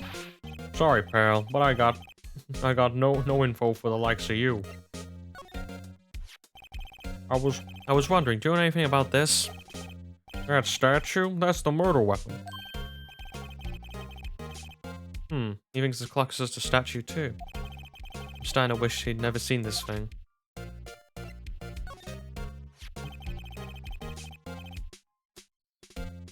There was broken glass at the crime scene, right? Oh, so it's broken glass at the crime scene, right? Oh, that?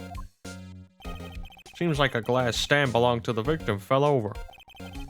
Glass shards were pieces of the broken stand. There was just a piece of paper next to the victim, wasn't there?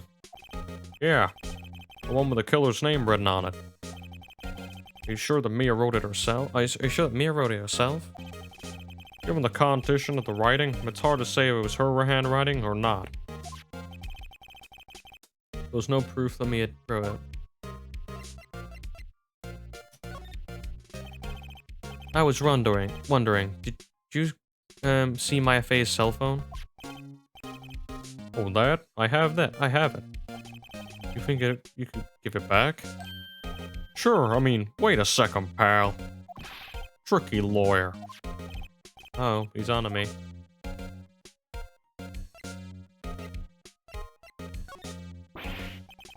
Yeah, Oh, no, it's just, you know, detective. Nope, I know nothing, pal. That cell phone has a lot of numbers on it, like her boyfriend's cell phone that holds all the little girl's sweetest, spiciest secrets. Burke, you're trying to confuse me. Sorry, pal. Already checked all the numbers in memory. Impressive. You're quite the detective. Oh here, you can have the phone back. Weren't any suspicious calls in there after all. Seems you didn't notice the recorded conversation. Check the call record to hear about the recorded conversation. I guess I've asked all the questions I need to. You all done, pal? Yes. Thank you. I'll be heading out now. Oh wait, one more thing I wanted to mention to you. Don't suppose you're planning on talking to that witness. Anyway, you better not. No influencing the witness with your lawyerly ways, pal. Come to think of it, I had completely forgotten about her. The witness? Yeah, Miss April May. I'm sorry about this, but I can't tell you anything about her. Well, you just told me your name, Miss May, huh? So, you've sent her home already then? Heh, you're trying your lawyerly tricks on me now. She's not gonna go outside her room until the trial. So she's still in a hotel across the way. I guess I should know better than to try and get a detective to leak information. You got that right, pal. Time to pay a visit to Miss April May, and then there's this. Thanks for this. Don't mention it, pal. When it comes to dealing with lawyers, fight fair and square is our motto. I don't know how I feel seeing everything written up like this. Makes me as Steph seem so routine. I think that's everything.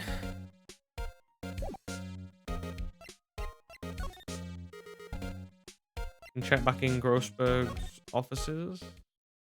He's not here. We can go to the Gatewater Hotel.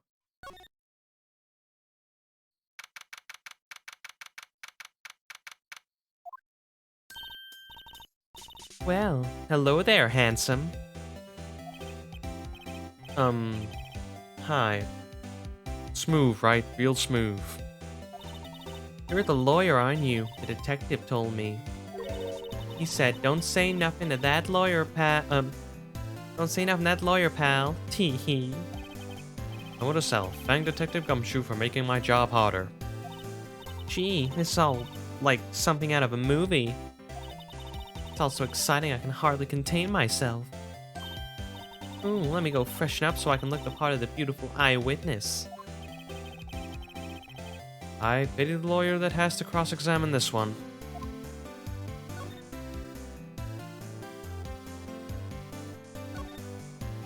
Simple bed. It's been recently made. Nothing eye-catching here.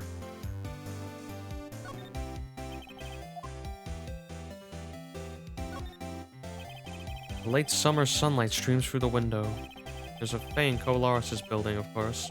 You can see inside the room pretty clearly from here. I think it would be a little difficult to recognize a face from this distance, though.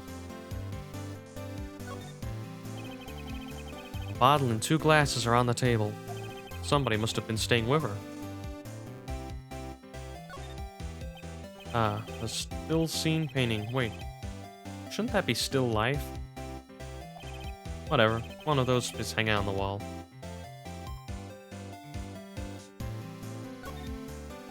The flowers are fake, as expected. I know sunflowers and tulips, but that's all the extent of my floral knowledge. There's a screwdriver stuck in this drawer. I wonder what's inside. Let's take a look. Hey! What are you doing? No touching. Oh, bad boy. You really shouldn't pry in other people around in other people's rooms now. You wouldn't want to make me upset, would you? Upset? I thought she was going to explode for a second there. I wonder what could be inside that drawer.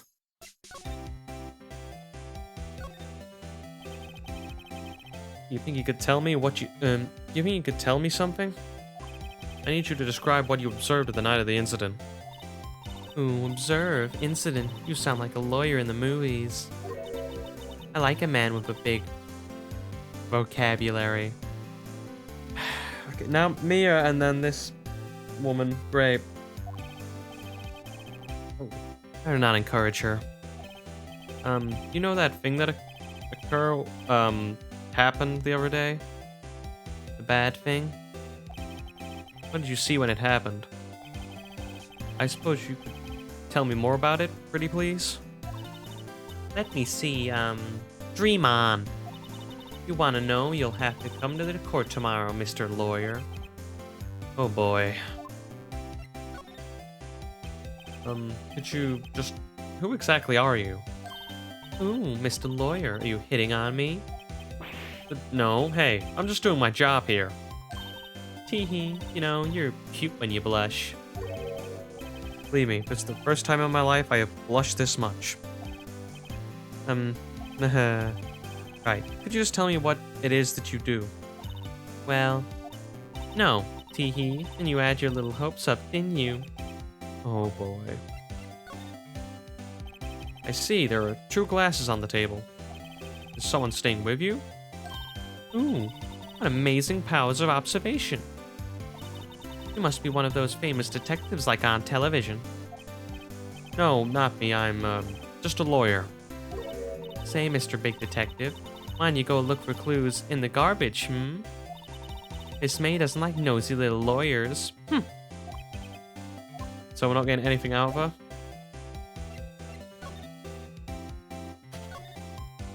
Excuse me, but I'm a witness. Police witness, you understand? How could I possibly give you any information in good conscience, Me, the witness, it's just like the movie. Yeah, and then we'll just run through. Just want to see if there's any text. Don't want to miss out on.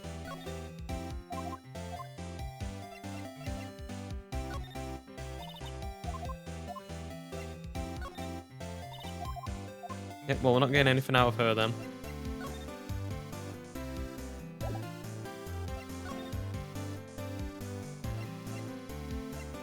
Could go to the detention center, could go to the law offices, but I'm pretty sure the gumshoe's still done. We got everything out of him.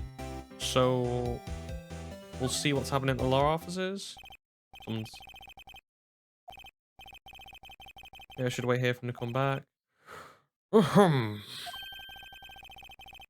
Isn't that the most over-top clearing of the throat I've ever heard? Aha. You're the one they say has been looking for me. Yes, that's me. He looks even grander than I imagined. That badge on your collar. Ah, so you're a lawyer, aren't you not? Yes, well, yes. And what do you want? I'm not particularly busy these days. Please proceed. Not busy, then how could no one get in touch with you? Something the matter? You came to see the one and only Marvin Grossberg, did you not? Well, here I am, boy. What do you want? Out with it. Well, sir. Actually, it's about Maya. Maya Fey. Swang. Ah. Yes, Maya Fey. Go on. What a strange reaction. Cha-cha. I'm really quite busy here, son. I can't go taking cases on a day's notice. No, it's quite impossible. Wait a second. How did you know that the trial was tomorrow? Anyway, I'm afraid it's entirely impossible for me to represent her. Sorry, end of discussion. What's going on? He refused before you got a chance to ask him? What do I tell Maya?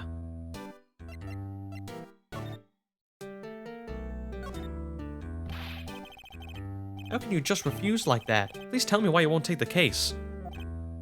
Well, you see, it's just, I'm busy, you see. Client? Well, the client is Mia Fey's sister.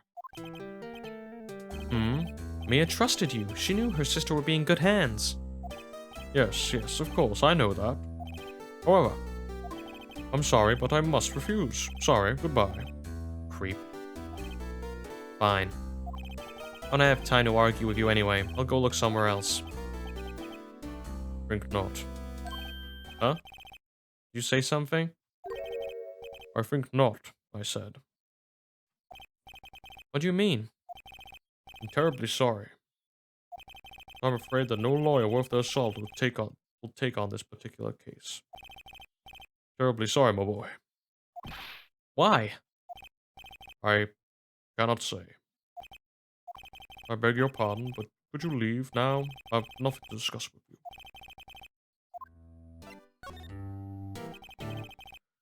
How did you know Miss Mia Fey?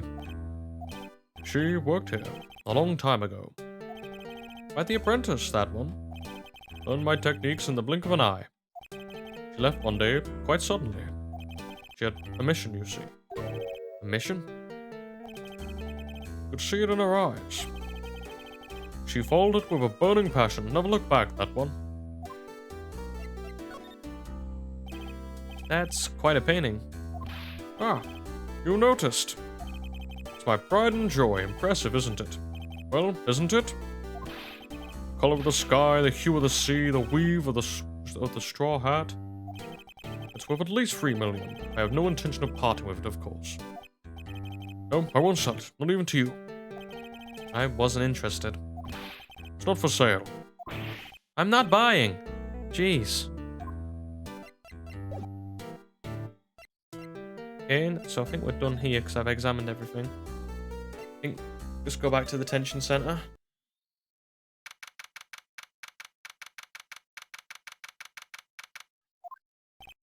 Hiya.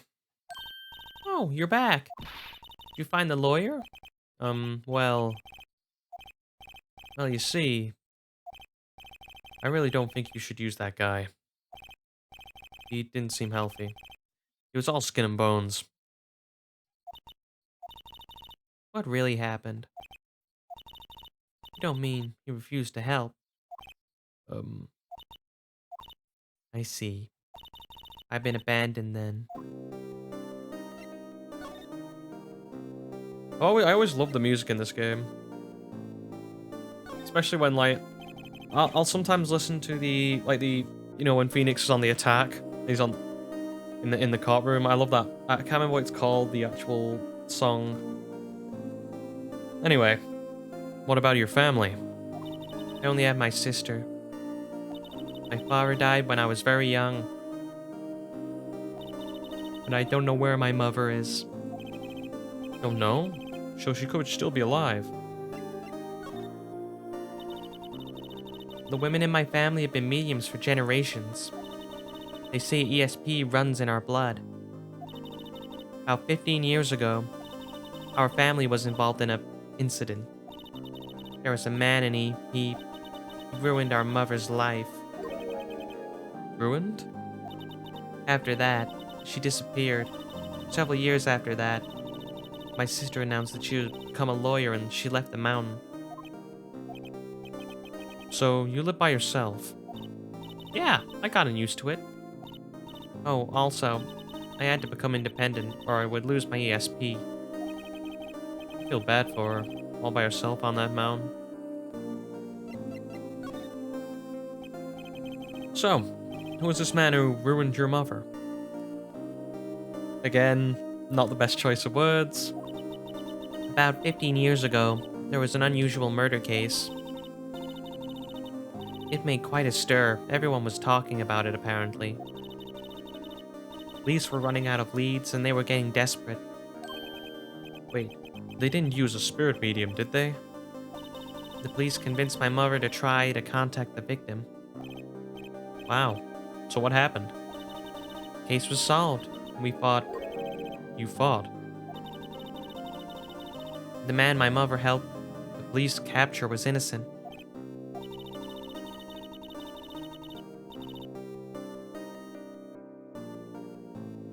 Sorry, holding back a yawn. The police's consultation with a medium had all been carried out in secret, of course. But a man found out about it and leaked it to the press. He told all the papers that my mother was a fraud, and the media jumped on it big time. My mother, became the laughingstock of the nation. I see. White. Excuse me? White? That was his name, my sister told me. White. Just a little longer now before the state-appointed lawyer comes, I guess.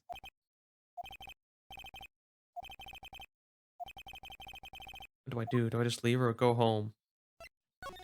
Defend Maya. Slam table. Bang. I made up my mind. I'm going to defend you whether you want me to or not. Why? Why? Well... I don't know why.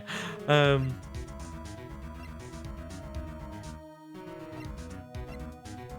of these two. No one is as sad as a person without any friends. I know, I've been there a long time ago. Why did I become a lawyer in the first place? Someone has to look out for the people who have no one on their side. Maya. I won't abandon you. You can count on me. That's so kind of you.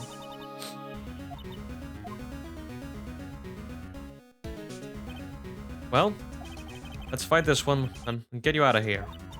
Right, thank you. She smiled at last. She looks like an entirely different person. One last question. You are innocent, right? Yes. I trust you. So you trust me too, okay? It's a deal. So what next? There's something that's bugging me. Haha! Joke. But later anyway. Just what was inside that strange woman's drawer? Because when I tried to look into her drawer, she got all defensive. There has to be something going on there. Game will show the stuff that... So there's only... Sorry. I've not seen that before. Hey, I got your cell phone back. Oh, say, can I listen to my sister's voice? Here goes. Maya's eyes closed. She listened to every word with such intensity. Before long, tears began to roll down her cheeks. Thank you. Maybe something else? Nope. Okay, well, seems we can't go back. There's not much there. I guess we go to the Gatewater Hotel. Good afternoon, sir. Excuse me, you are... I beg your pardon, sir. I am the bellboy of this establishment at your service, sir. Oh, right. I've just come to deliver room service, sir. Do you know where Miss May might be? I believe our guest, Miss May, is currently using the, facilities. If you've no need of anything, I'll be taking my leave. Please, stay as long as you like. Enjoy. Yeah. Wait, no, hey. Why does it seem like every time I come here, I end up embarrassing myself? Wait, now's my chance to snoop around a bit. I almost forgot. Yeah. You came back quick. I ask you to inform me that Miss May's... May I ask to inform Miss May that there is a message for her? Please tell her that Mr. White of Blue Corp phoned. Oh, right, sure. Mr. White of Blue Corp. Where have I heard that name? White. That was his name. My sister told me. White was the name of the man who ruined me and Maya's mother. Could it be a coincidence? Well, best thing is to have a little rummage since we checked everywhere else. There's a screwdriver sticking out of a half-open drawer. Now's my chance to see what's inside. What do we have here? A wiretap? What would a woman like her be doing with a thing like this? There's definitely something suspicious about this Miss May. Why would she have something like this in her room? There's a story behind this. I know it. Alright.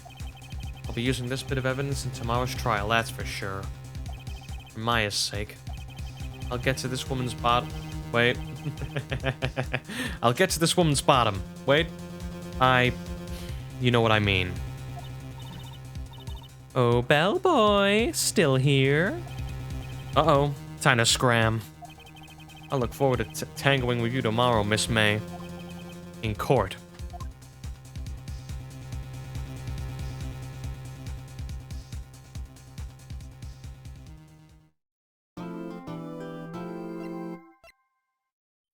Yeah, totally not legal. It just, you know, just stealing her stuff. I mean, it's not like this is based on it to the letter of legal law. There are a lot of things that how you say, not very well, for a start, in the trials, instead of being guilty, it's innocent. I remember when the game came. I remember when reading up on the game that it is meant to be a mix of the Japanese and the US legal system. I don't know what the Japanese system's like over there. I know what America's like, 'cause it's the root of American. The American system came from Britain. The court is now in session for the trial of Miss Maya Fey. Okay.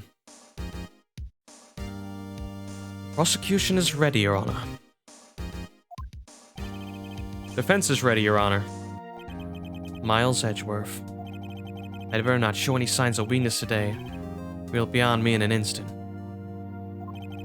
Mr. Edgeworth, please give the court your opening statement. Thank you, Your Honor. Defendant Miss Maya Fey was at the scene of the crime. Prosecution has evidence she committed the murder, and we have a witness who saw her do it. Prosecution sees no reason to doubt the facts of this case, Your Honor. I see. Thank you, Mr. Edgeworth. Let's begin then. You may call our first witness. Edgeworth, sorry. You may call our first witness. Prosecution calls the chief officer at the scene, Detective Gumshoe.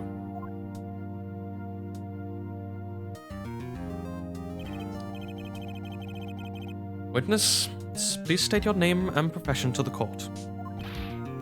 Sir, my name is Dick Gumshoe, sir. I'm the detective in charge of the homicides down at the precinct, sir. Detective Gumshoe, please describe for us the details of this murder. Very well, sir. Let me use this floor map of the office to explain.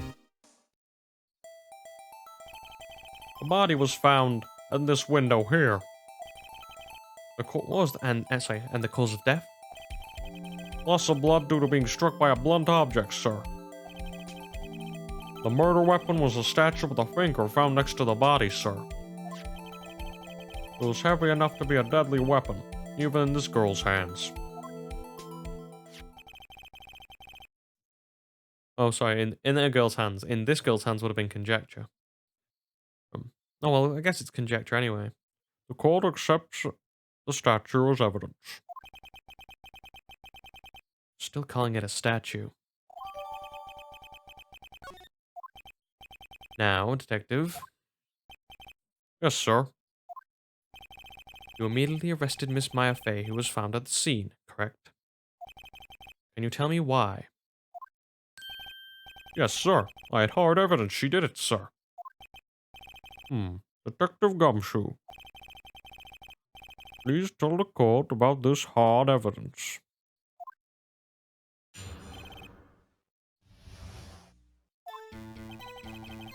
As soon as the phone call came in, I rushed to the scene. There were two people already there. The defendant, Miss Maya Fey, and the lawyer, Mr. Phoenix Wright. I immediately arrested Miss Maya Fey. Why? We had a witness account describing her. The witness saw Miss Maya Fey at the very moment of the murder.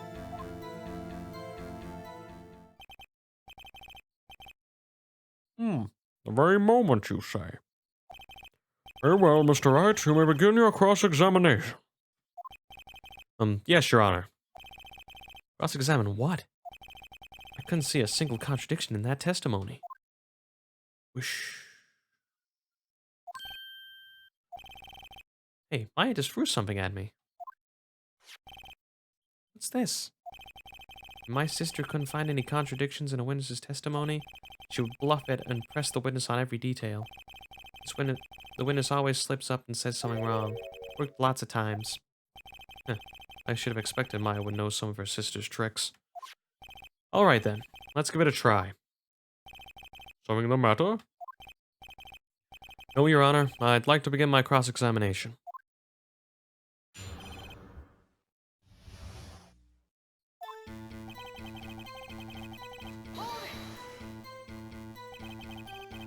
Who did you say you got a call from?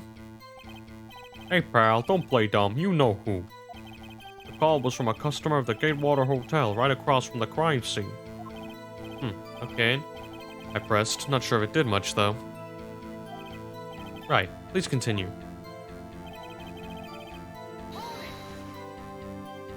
Detective Gumshoe. How long would you say it took between you receiving the call and your arrival at the scene of the crime? Right. I'd have to say it was about 3 minutes. That's pretty fast. Our motto this month is quick response. That's how I got there before the killer got away. Indeed. So, tell us who the two people you found on the scene were. Yes, sir.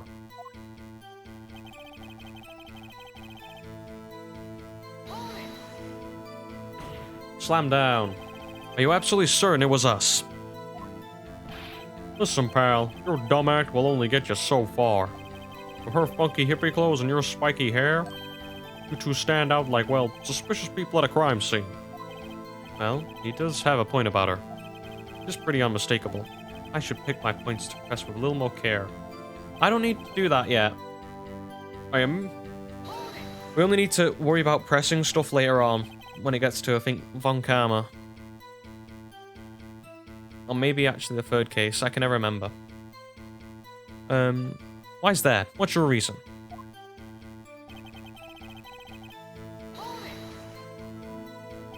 Hold on just 1 second. Yeah? If I heard correctly, you said you were arresting her because you had hard evidence she did it, correct? Huh? Did I say all that? Me? I heard you say it. Who did say it? You said it. Exactly what about this suspicious woman in Pink's claim was hard evidence? What? Miss May isn't suspicious, and she sure isn't pink, pal. Well, I guess she is pink. That's enough, Detective Gumshoe. Do you have any more solid proof other than her claims other than her claims, Detective? I guess pressing can have its advantages. Yes. Sorry, I got the order of the things mixed up in my testimony, Your Honor. There was something I should have told you about first, Your Honor. Very well, Detective. Let's hear your testimony again.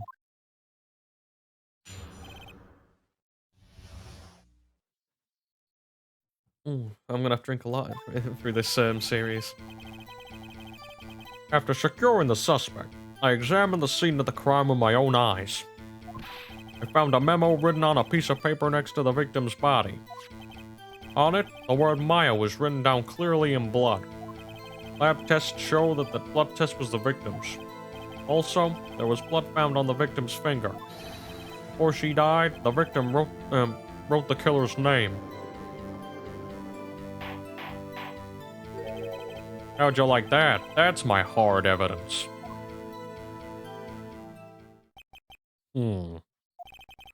Before we begin cross-examination, I have a question for you, Detective. Your Honor? Why didn't you testify about this vital piece of evidence the first time? I know. I'm real embarrassed I forgot about it, Your Honor. Try to be more careful. Very well, the defense may begin its cross-examination.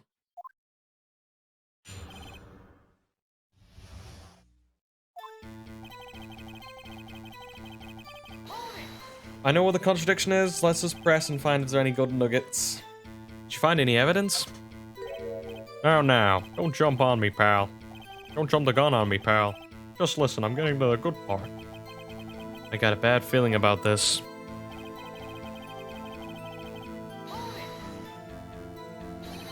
Just because you found it next to the body doesn't mean the victim wrote it. Then who did write it then, smarty pants? Who? I did. The killer. Anyone can see that. Oh. You're saying the killer wrote her own name? Buddy, please. She was framed. I'll say, She was framed. Hold on. If that's the case, where's your evidence?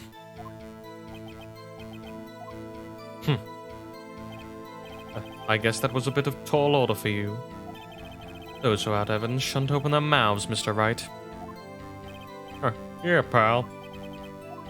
Well, Detective, tell us what was written on that memo you found.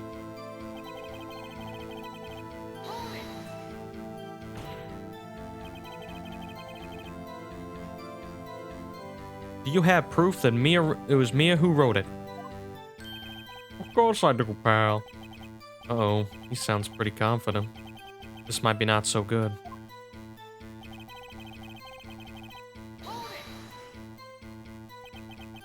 What kind of tests were these again? Huh? What kind of? Well, I hear they take the little bits in the blood. The, hemogoblins. Hemogoblin boblin. I refuse to testify on this matter, sir. I'm no expert on blood tests. Yes, that's quite clear. Please continue with your testimony. Thanks, pal. I mean, Your Honor, sir. Detective Gumshoe. Yeah? I think you can expect a pleasant bonus in your paycheck. Oh. That was a mess. Right. Where was I?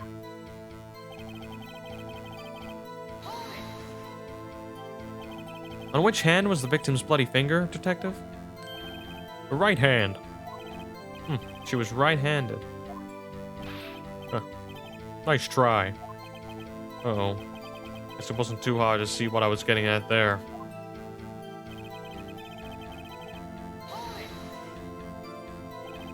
Detective Gumshoe. You get a lot of cases where the victim actually writes the killer's name? Sure, it happens all the time in books and the movies. This isn't a movie, Detective. Let's talk about reality, shall we? I guess. I haven't heard of many cases, no. Don't you find it a little odd that the victim would write down a name? Especially the name of her own sister? Yeah, actually. You got a point there, pal. Stop right there. The witness opinion on the matter is irrelevant. Facts are clear. The victim wrote the name of the accused. The victim told us the name of her killer. Don't mess around, Edgeworth, do you? Order, order. This didn't go so well. That's right. That's what he said. That's his whole testimony. Okay, and there has to be a contradiction in there somewhere. Let's find it. Okay, and we have to go through all of this. And if we present, because it says on the autopsy she died instantaneous. Here we go. Detective Gumshoe. There's one thing I want you to clarify for me here. You say that a victim, Mia Fey, wrote this note. That she was accusing the defendant, Maya Fey. That's really what you're saying. What? This isn't one of your lawyer tricks now, is it? Of course she wrote it. Who else could have? You have it backwards, Detective. Backwards? The victim is the only person who absolutely could not have written it.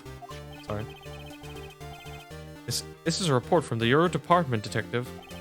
Immediate death due to a blow from a blunt object. She died immediately. But No butting your way out of this one, Detective.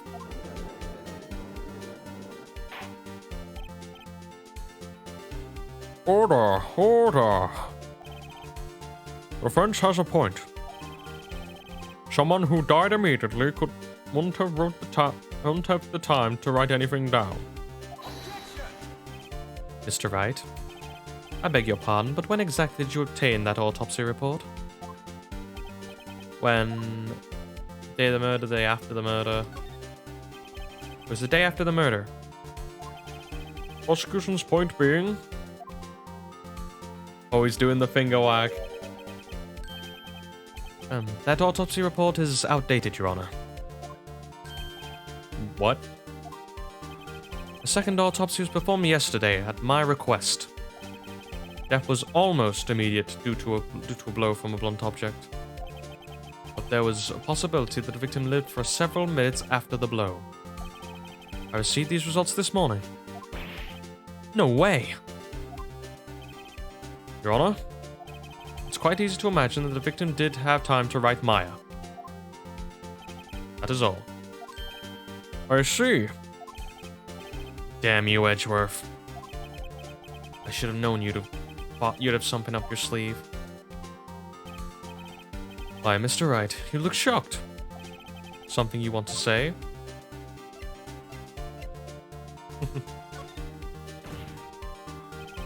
Detective Gumshoe, you're a sham. How could you give me a faulty report? Huh? I thought. Detective Gumshoe. I'm disappointed in you, handing him a wrong report like that. I'm sorry, sir. You're at fault, Detective. Isn't going to look good on your evaluation On your evaluation next month. What Your Honor, I submit this report to the court.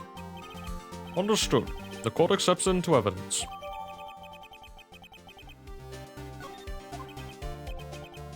Well, Your Honor, the evidence strongly suggests the victim was identifying the killer. I suppose that's the obvious conclusion, yes. Darn, this isn't good. Prosecution would like to call its next witness. This poor innocent girl saw the murder with her own eyes.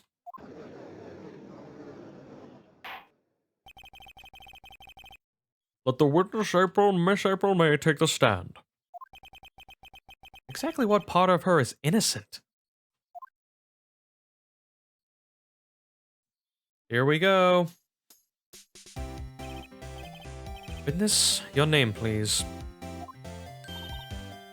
April May, at your service. Wink. Here we go. Order. An introduction should not require any reaction from the crowd. The witness will refrain from wanton winking. Yes, Your Honor. This is not good. She's already captured the heart of every man in the court. Tell us, where were you on the night of September 5th when the murder occurred? Gee, I was in my hotel room? Teehee? I checked in right after lunch. And this hotel, and this hotel across from Fanco law offices? Yeah, that's right. Yeah, that's right, big boy. Please testify to the court about what you saw. I think in this episode, I'm definitely going to get some good clips of my voice from this. It was like 9 o'clock at night. I looked out the window, you know, and then, oof, I saw a woman with long hair being attacked. The one attacking her was that mousy girl sitting in the defendant's chair, and the woman dodged it to one side and ran away. That girl, she caught up to her and bang, she hit her. And then the woman with the long hair, she kind of slumped. The end. That's what I saw. Every little bitsy witsy. Wink.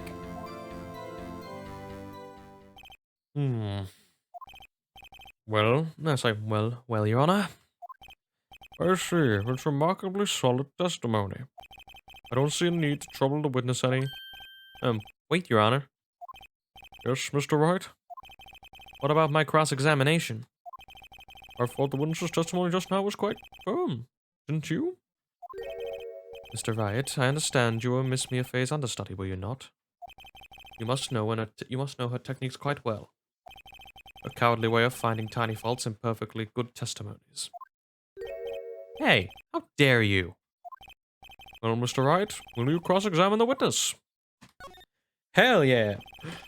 I'll gladly cross-examine proceed with the cross-examination.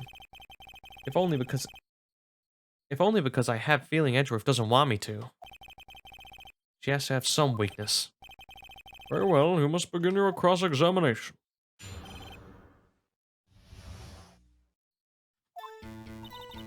It was like 9 o'clock at night. I looked out the window, you know.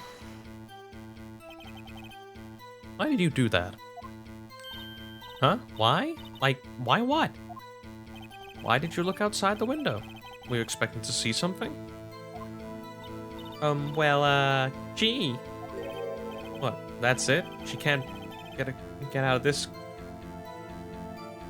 question that easily. I sort of, I had a feeling. Well, I have a feeling she's trying to avoid the question. Maybe I should press her a little harder on this one. Slam the table, Phoenix. Slam that table. Let's see how far I can run with this. Surely, you must have a reason to look out your window at that time of night. Oof. Mr. Wright, I will not have you badgering my witness. Badgering? You insist on needling her with your trivial questions. I really don't think it should be allowed. Yeah, stop him. You poor girl. Order. Mr. Wright, you have been warned. Poor girl? What about poor me? You look out of the window. What did you see next?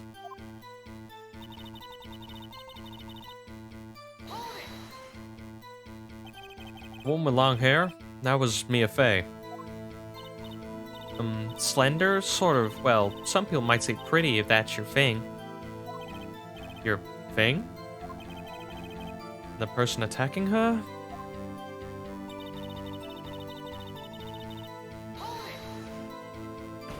There we go, slammed on the table. How do you know she was the defendant? Huh? Well, she had a girlish physique. Women know these things. Look, I just know, okay? There was only one person at the scene of the crime with a short, girlish figure. Testimony is bulletproof, Your Honor. He's right. Question testimony. Hold on a minute. That testimony stinks. What? Miss May, I'm willing to bet that.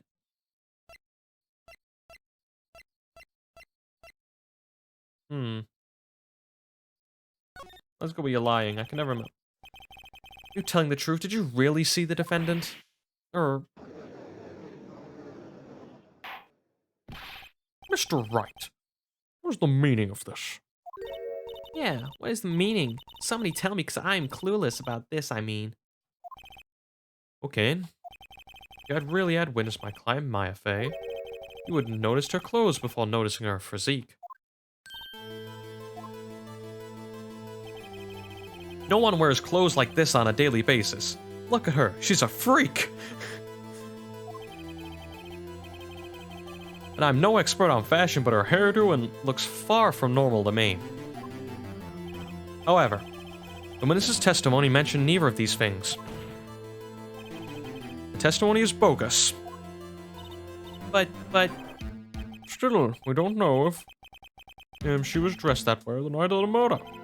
She was, Your Honor. I saw her. And so did Detective Gumshoe. What do you have to say to that, Miss May? Why are you trying to say, you mean lawyer? I saw what I saw. I just didn't think all the trifling little details were necessary, darling. Miss May, the court would like to remind you to omit nothing in your testimony. I'm sorry, Your Honor. I'll be a good girl, I promise. Wink. Your testimony again, if you would. Damn, I almost had her. Round 2. I did see everything. I did. The victim was the woman dodged her first attack and ran off to the right. Then the girl in her hippie clothes ran after her and bam! She hit her with that weapon. I saw it, I did. That clock, that kind of statue-y clock, the thinker, I think. Well, does the accuracy of my report not startle you? I see. Only wish you had been so detailed from the beginning. Please begin the cross-examination. Well, I've worked out the contradiction. Let's see if you have.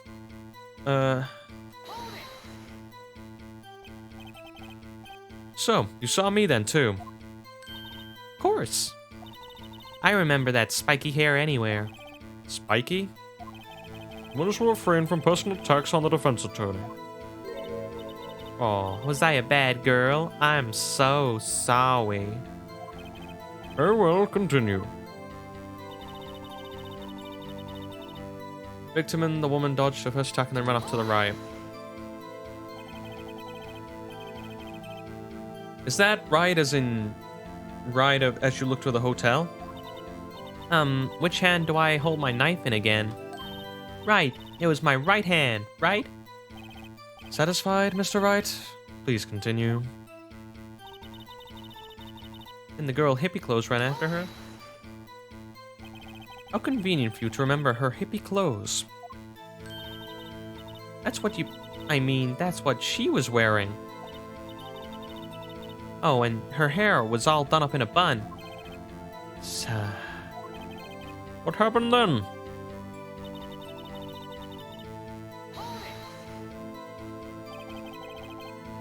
Where did this weapon come from? She picked it up from the desk. I see. Oh, I see. What sort of weapon was it? That clock, that statue clock? The thinker, I think. A clock? Yep, this. Oh, way to give it away, Phoenix. I was so confident. I was like, yeah, I know the contradiction. Just, I'll wait for everybody else to get it. But no, don't build up suspense. You do you, mate. Didn't this come up in a testimony recently? Well, don't you look so sour, Mr. Lawyer. You can't win them all. No, but I have a feeling I'm going to do something now. Previous testimony must have been what Edgeworth wanted to say. His testimony in your own words. Time to press and squeeze the truth out of her. Figuratively, of course.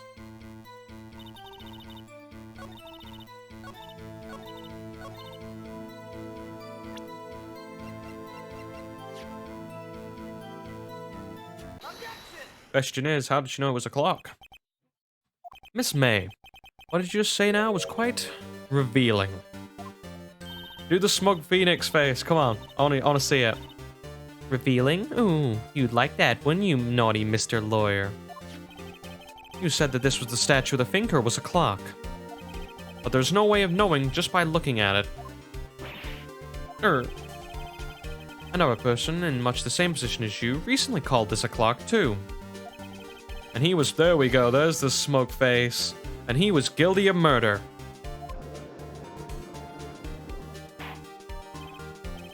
Order. Order. Miss May, can you explain how did you know this was a clock? Oh, The witness saw the murder with her own eyes. That's all that's important here. The defendant is trying to confuse the issue with trivial concerns. Yes, of course. You will withdraw your question, Mr. Wright. Not this time. The questions are all I have, Your Honor. As you may recall, I've caught murderers with these questions before. Well, only once. Objection sustained. You may continue to question the witness. Whew, that was close. If you'd stopped me there, the trial would have been over. huh? What? So, what happened now? What happened now is you will answer my question. How did you know it was a clock? What? That's... because I heard it? Yes, I heard it say the time. So, you've been to the law office of Fay & Co. No, hey, I didn't say that. Why would I go there? I heard it from my hotel room, hee hee. The law office of Fay & Co. where the murder took place. Now very close to the hotel. You could have easily heard the clock. Well, Mr. Wright, are you satisfied? No, Your Honor. I can't give up now. I'm not satisfied because... you're kind of wrong. Your Honor, members of the court. It's inconceivable that that clock in question rang. The clock is missing its clockwork. Because if you remember, Mia said, well, I see you now, actually. Just have a look as soon as you can. Mia said, to Maya that she took out the clockwork and put the papers in. Oh. See anything interesting? Oh, see anything interesting, Your Honor? It's as the defense says. The clock is missing its clockwork. It's quite empty.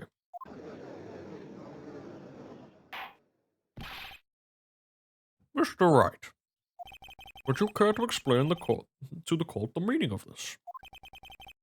It's as you see. The clock was empty. It couldn't have been wrong. It couldn't have wrong. Therefore, this witness is a big, fat liar. Fat? Well, Miss May? Tisk. Quite a show you've put on for us, right? He knew the clock was empty. Somehow, he knew. I'm afraid you've forgotten one thing, however. Indeed, the clock is empty. As you say, it can't ring. However, we must ask, when was the clockwork removed? It was after the witness heard the clock, though there is no contradiction. That's true. There is that possibility.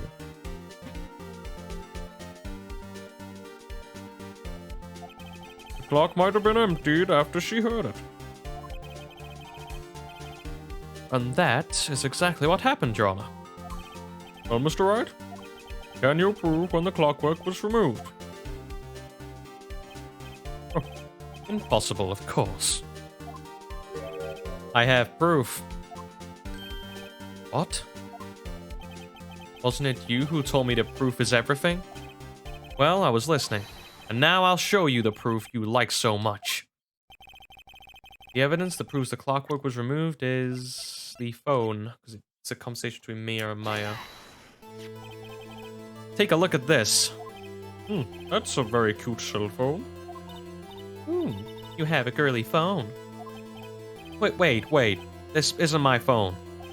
Listen.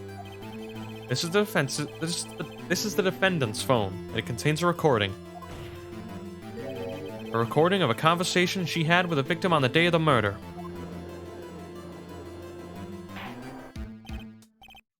Order! The defendant's cell phone? This wasn't brought to my attention. Perhaps Detective Gumshoe overlooked it. The good detective better remember he's up for evaluation soon. My heart goes out to you, Edgeworth. Not. Let's hear the conversation. So, you want me to hold on to the thinker for you, then? If you could. I should probably tell you, the clockwork isn't talking right now. Huh? So it's not working? That's lame. I had to take out the clockwork. Sorry. Your Honor? I think this recording makes it clear that the clockwork was already gone. And this was recorded in the morning before the witness or even arrived at the hotel. Well, Miss May, would you care to explain to the court? Just how did you know that this weapon was a clock? Well, isn't it obvious? I saw it at that clock before. What store was it at again? I go to so many. Oops, I forgot. Wink. Well, the witness had seen it before. That would make sense. Does the defense have any objections, Mr. Wright? Well, yes, since it was made by Larry. It's a one of a kind, or two of a kind, actually. The witness claims she'd seen it before, but this directly contradicts a piece of evidence already submitted to this court. Well then, let's see it. Please produce this evidence that will prove the witness had not seen the clock before. It's made by Larry, but just checking if there's anything else. It has to be that. It's simple.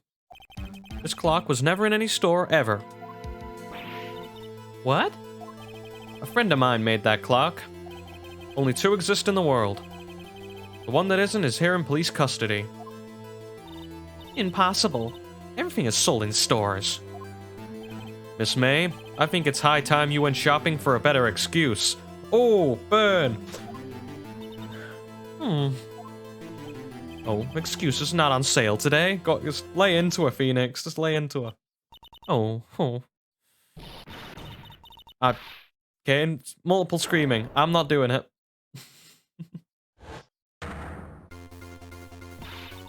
What is it to you, you porcupine head? That stupid clock doesn't matter, O'Kane. She did it, and she should die for it. Die.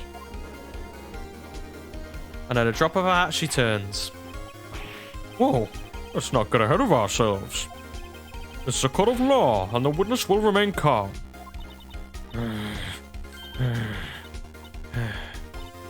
Oh. Silly me. Did I, like, lose it? I guess I did. Tee-hee. Wink. Scary. Miss May, let me ask. Tell me, how did you know the weapon was a clock? Oh dear.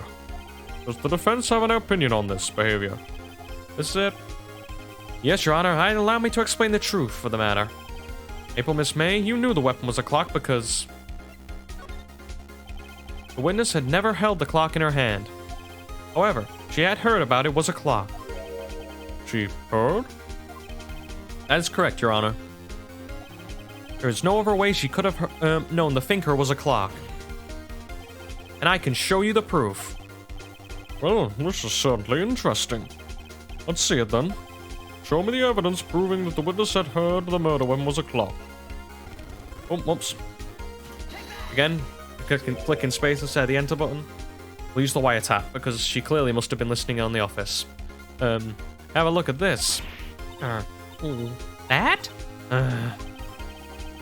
I found this in April May's room, in Miss May's room.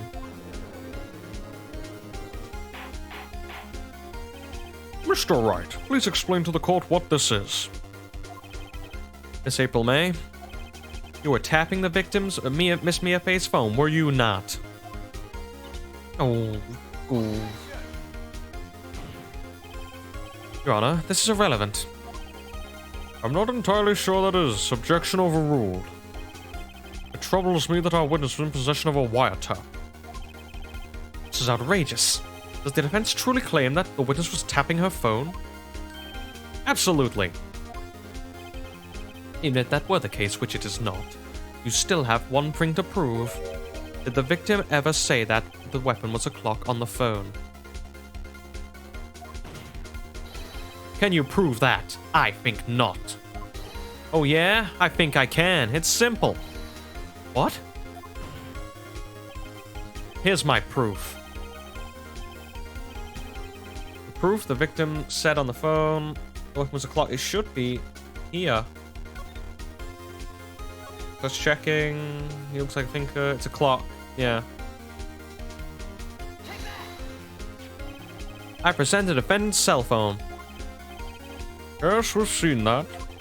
Listen once more to the conversation between the defendant and the victim. Mia, what's up? You haven't called in a while. Well, actually, there's something I want you to hold for me. Again? What is it this time? It's a clock. It's made to look like that statue, the thinker, and it tells you the time. Miss April May, you used a wiretap to listen to this conversation. That's how you knew the thinker was a clock. Am I wrong?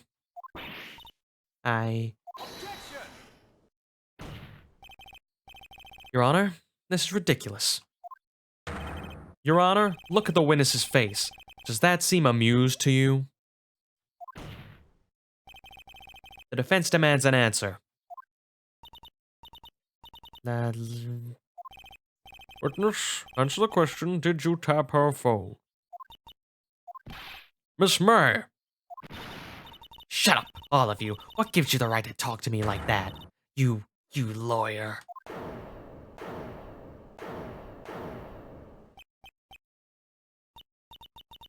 It's no fair. All of you are ganging up on me like that. Oh, I'm a bad girl. Is that it? Is that it? Wah. That did it. The court's seen the real Miss April May now. Now to deal the final blow.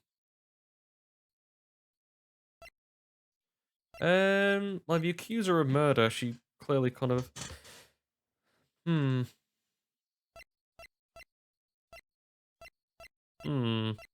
Interesting. Just thinking. Why did you tap her phone? Answer the question. Do I have to? Isn't this a murder trial? Isn't tippity-tapping her irrelevant? She's saying exactly what Edgeworth wants her to say. Miss May, you were tapping the victim's phone. I hardly call that irrelevant. While this court does not condone the defense's tone of speech, he has a point. Well, Miss May, do you have an explanation for the court? Can you prove that you had nothing to do with this murder, even though you tapped her phone? I'd like to see her pull this off. Mr. Lawyer, I saw that evil grin. You were probably thinking I'd like to see her pull that off, weren't you? Damn it, she's good. Well, you're not the first man who fought that. And of course, I can and will. Can't be serious. No way.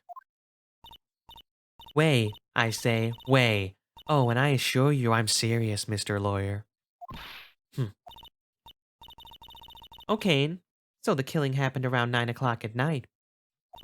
Why, that's just when I was getting room service from that sweet bellboy. Room service? Iced coffee, I believe it was. Iced coffee, you know, like normal coffee, but cold. You don't drink it quick, it melts, and then you just have regular cold coffee. Ice coffee. Think I'm making this up? Ask the bellboy. Wink. Ergo, the witness was not at the scene of at the time of the murder.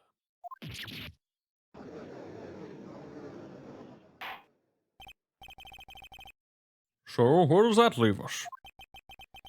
It is with great displeasure to inform you that the witness appears to have been tapping the victim's telephone. However, this is a separate crime with no bearing on the current case whatsoever. Her testimony stands. She saw the defendant, Ms. Maya Fey, commit murder. No, they're going to have her let her walk away. There's no way I can win this unless I tie Miss May up to the murder somehow. Well, the defense does have anything to say. Well, come on, think of something. You can call the bellboy. Defense would like to call the hotel bellboy as a witness. There's something suspicious there, and I'm gonna get to the bottom of it. I think you've sunken quite low enough already. I object to calling the bellboy. I object to calling the bellboy. Why? What's your reason? Because Because I hold the wiretapping had nothing to do with the killing. However, if you agree to this one condition, I'll consent to calling this witness. Condition. If Miss April May's alibi is not called into question after you examine the body, the bellboy, then you will recognize that Miss April May was not the killer, just she is innocent. Therefore, you must accept the verdict of a guilty for Miss Maya Fey. That is my condition. What? I'd better find something suspicious in that bellboy's testimony.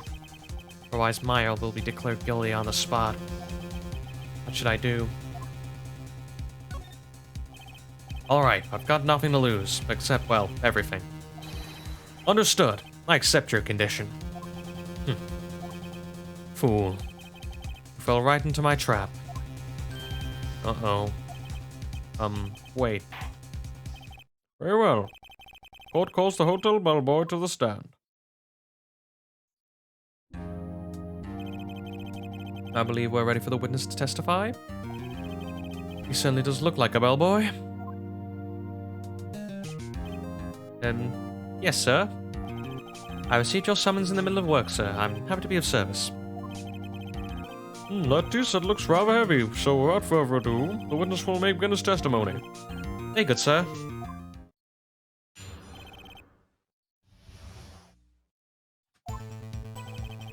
I'm the head of the bellboy at the fine Gatewater Hotel. It's in business for 4 generations. I believe I received a call after 8 o'clock in the evening from our guest, Miss May. She asked for an iced coffee and I brought it to her at 9 on the dot, sir.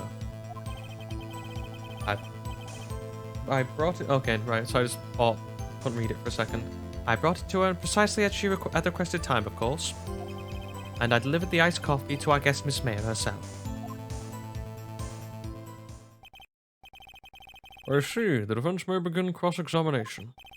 Right, I'm ready. I hope. This is it. If I can't prove Miss May was involved in the murder somehow, mine will be finished. Seems like we're getting an extra long episode, a long episode today. Okay, we'll just press him until he breaks. What exactly is it that you do at the hotel? Why, anything required of me, sir. I check in on guests, I check out guests, I clean rooms, I make beds, I even deliver room service. I check Miss May in personally. You're always so prim. Mr. Wright, you will refrain from asking frivolous questions.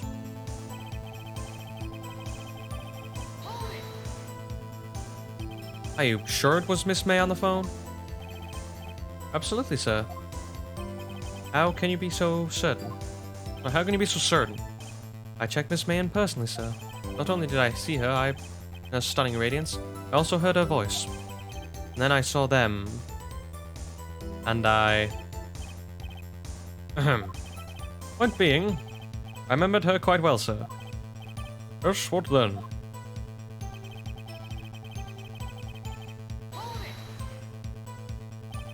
"9 o'clock on the dot, you say?" Yes, I confirmed the details several times. She was watching a program on the TV and wished to drink after she finished, sir. 9 o'clock, the time of the murder. What to precisely she requested the time, of course. Precisely 9 o'clock, then? Precisely, exactly, and most definitely, sir, 9 o'clock. How can you be so sure? Miss May was quite insistent that I brought it then. Oh, Mr. Bellboy? Tea? I'd like iced coffee at exactly 9 o'clock. Something like that, sir. Therefore, I knocked on her door at the crack of 9 o'clock. Why would she be so particular about the time?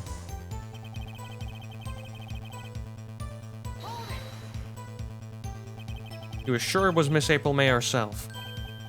Absolutely, sir. Absolutely? Yes, sir. As in so very absolutely, sir, is an endearing mannerism of mine. How come you're so very certain? Well, when I brought the room service, sir, the guest, favored me with, an embrassier, sir.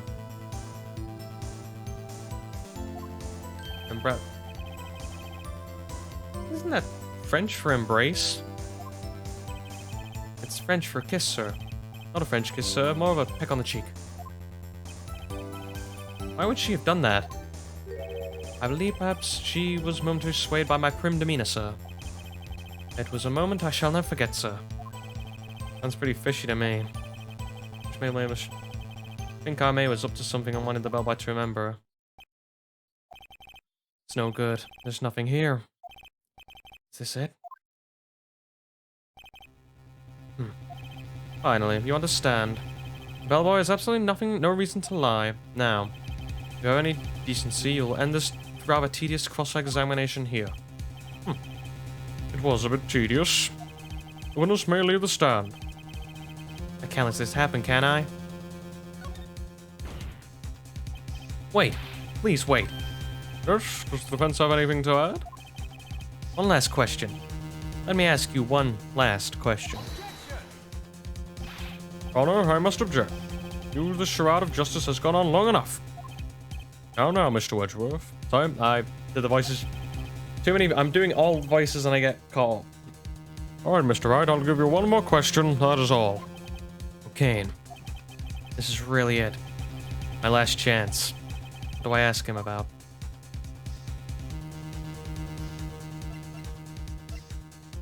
Room service, check-in. I'd say room... Tell me again about a room service. Again, sir? Exactly 9 o'clock, I delivered room service. The guest had requested iced coffee. There was 18 charge, I recall. I see. $18? Doesn't that seem a bit expensive? Yes, well, iced coffee for two, you know.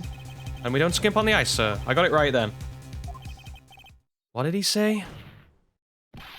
What did you say? Oh, rather quite. Bellboy, tell us the truth now.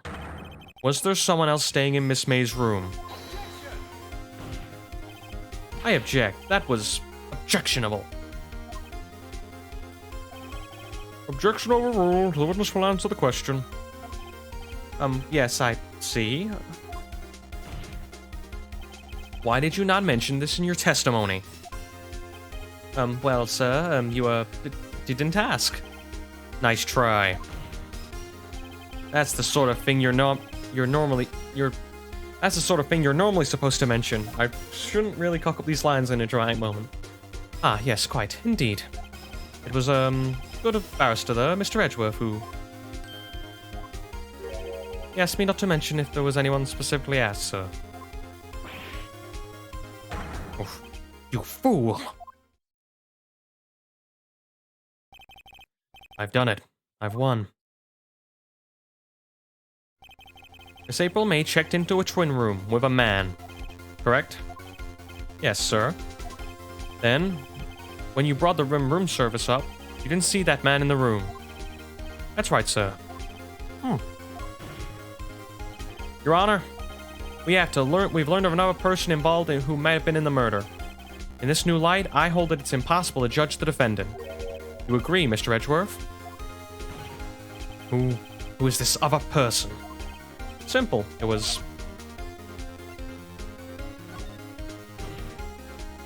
the man who checked in with Miss April May. Your Honor, as has been previously revealed, Miss April May was tapping the victim's phone. Yet Miss May herself has an alibi at the time of the murder. However, that does not clear the man that was with her. The bellboy saw no one else in the room at the time of the murder. My, what a convenient little setup. It's too late. Too late? I suppose you'd like it if it was too late, wouldn't you? After all, it was you who hid the presence of the other man from the court. He's just peppering him with, like, upstart, amateur. These accusations are ludicrous. Enough. Court acknowledges the defense's argument. I expect the prosecution and defense to look into this matter fully. Am I understood? Yes, Your Honor. Resolved today for the trial of Maya Fey. Court is adjourned.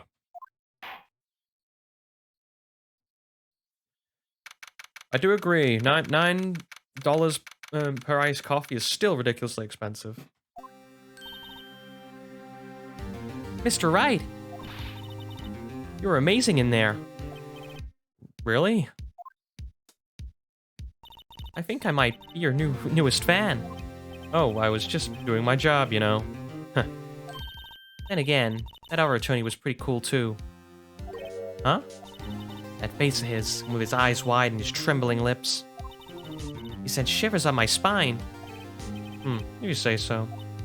So, what happens with me? Do I gotta go home now? Well, no. I don't think so. Not yet. Oh, I see. I got a great lead in today's trial. Lead? That man with Miss May. He's the key.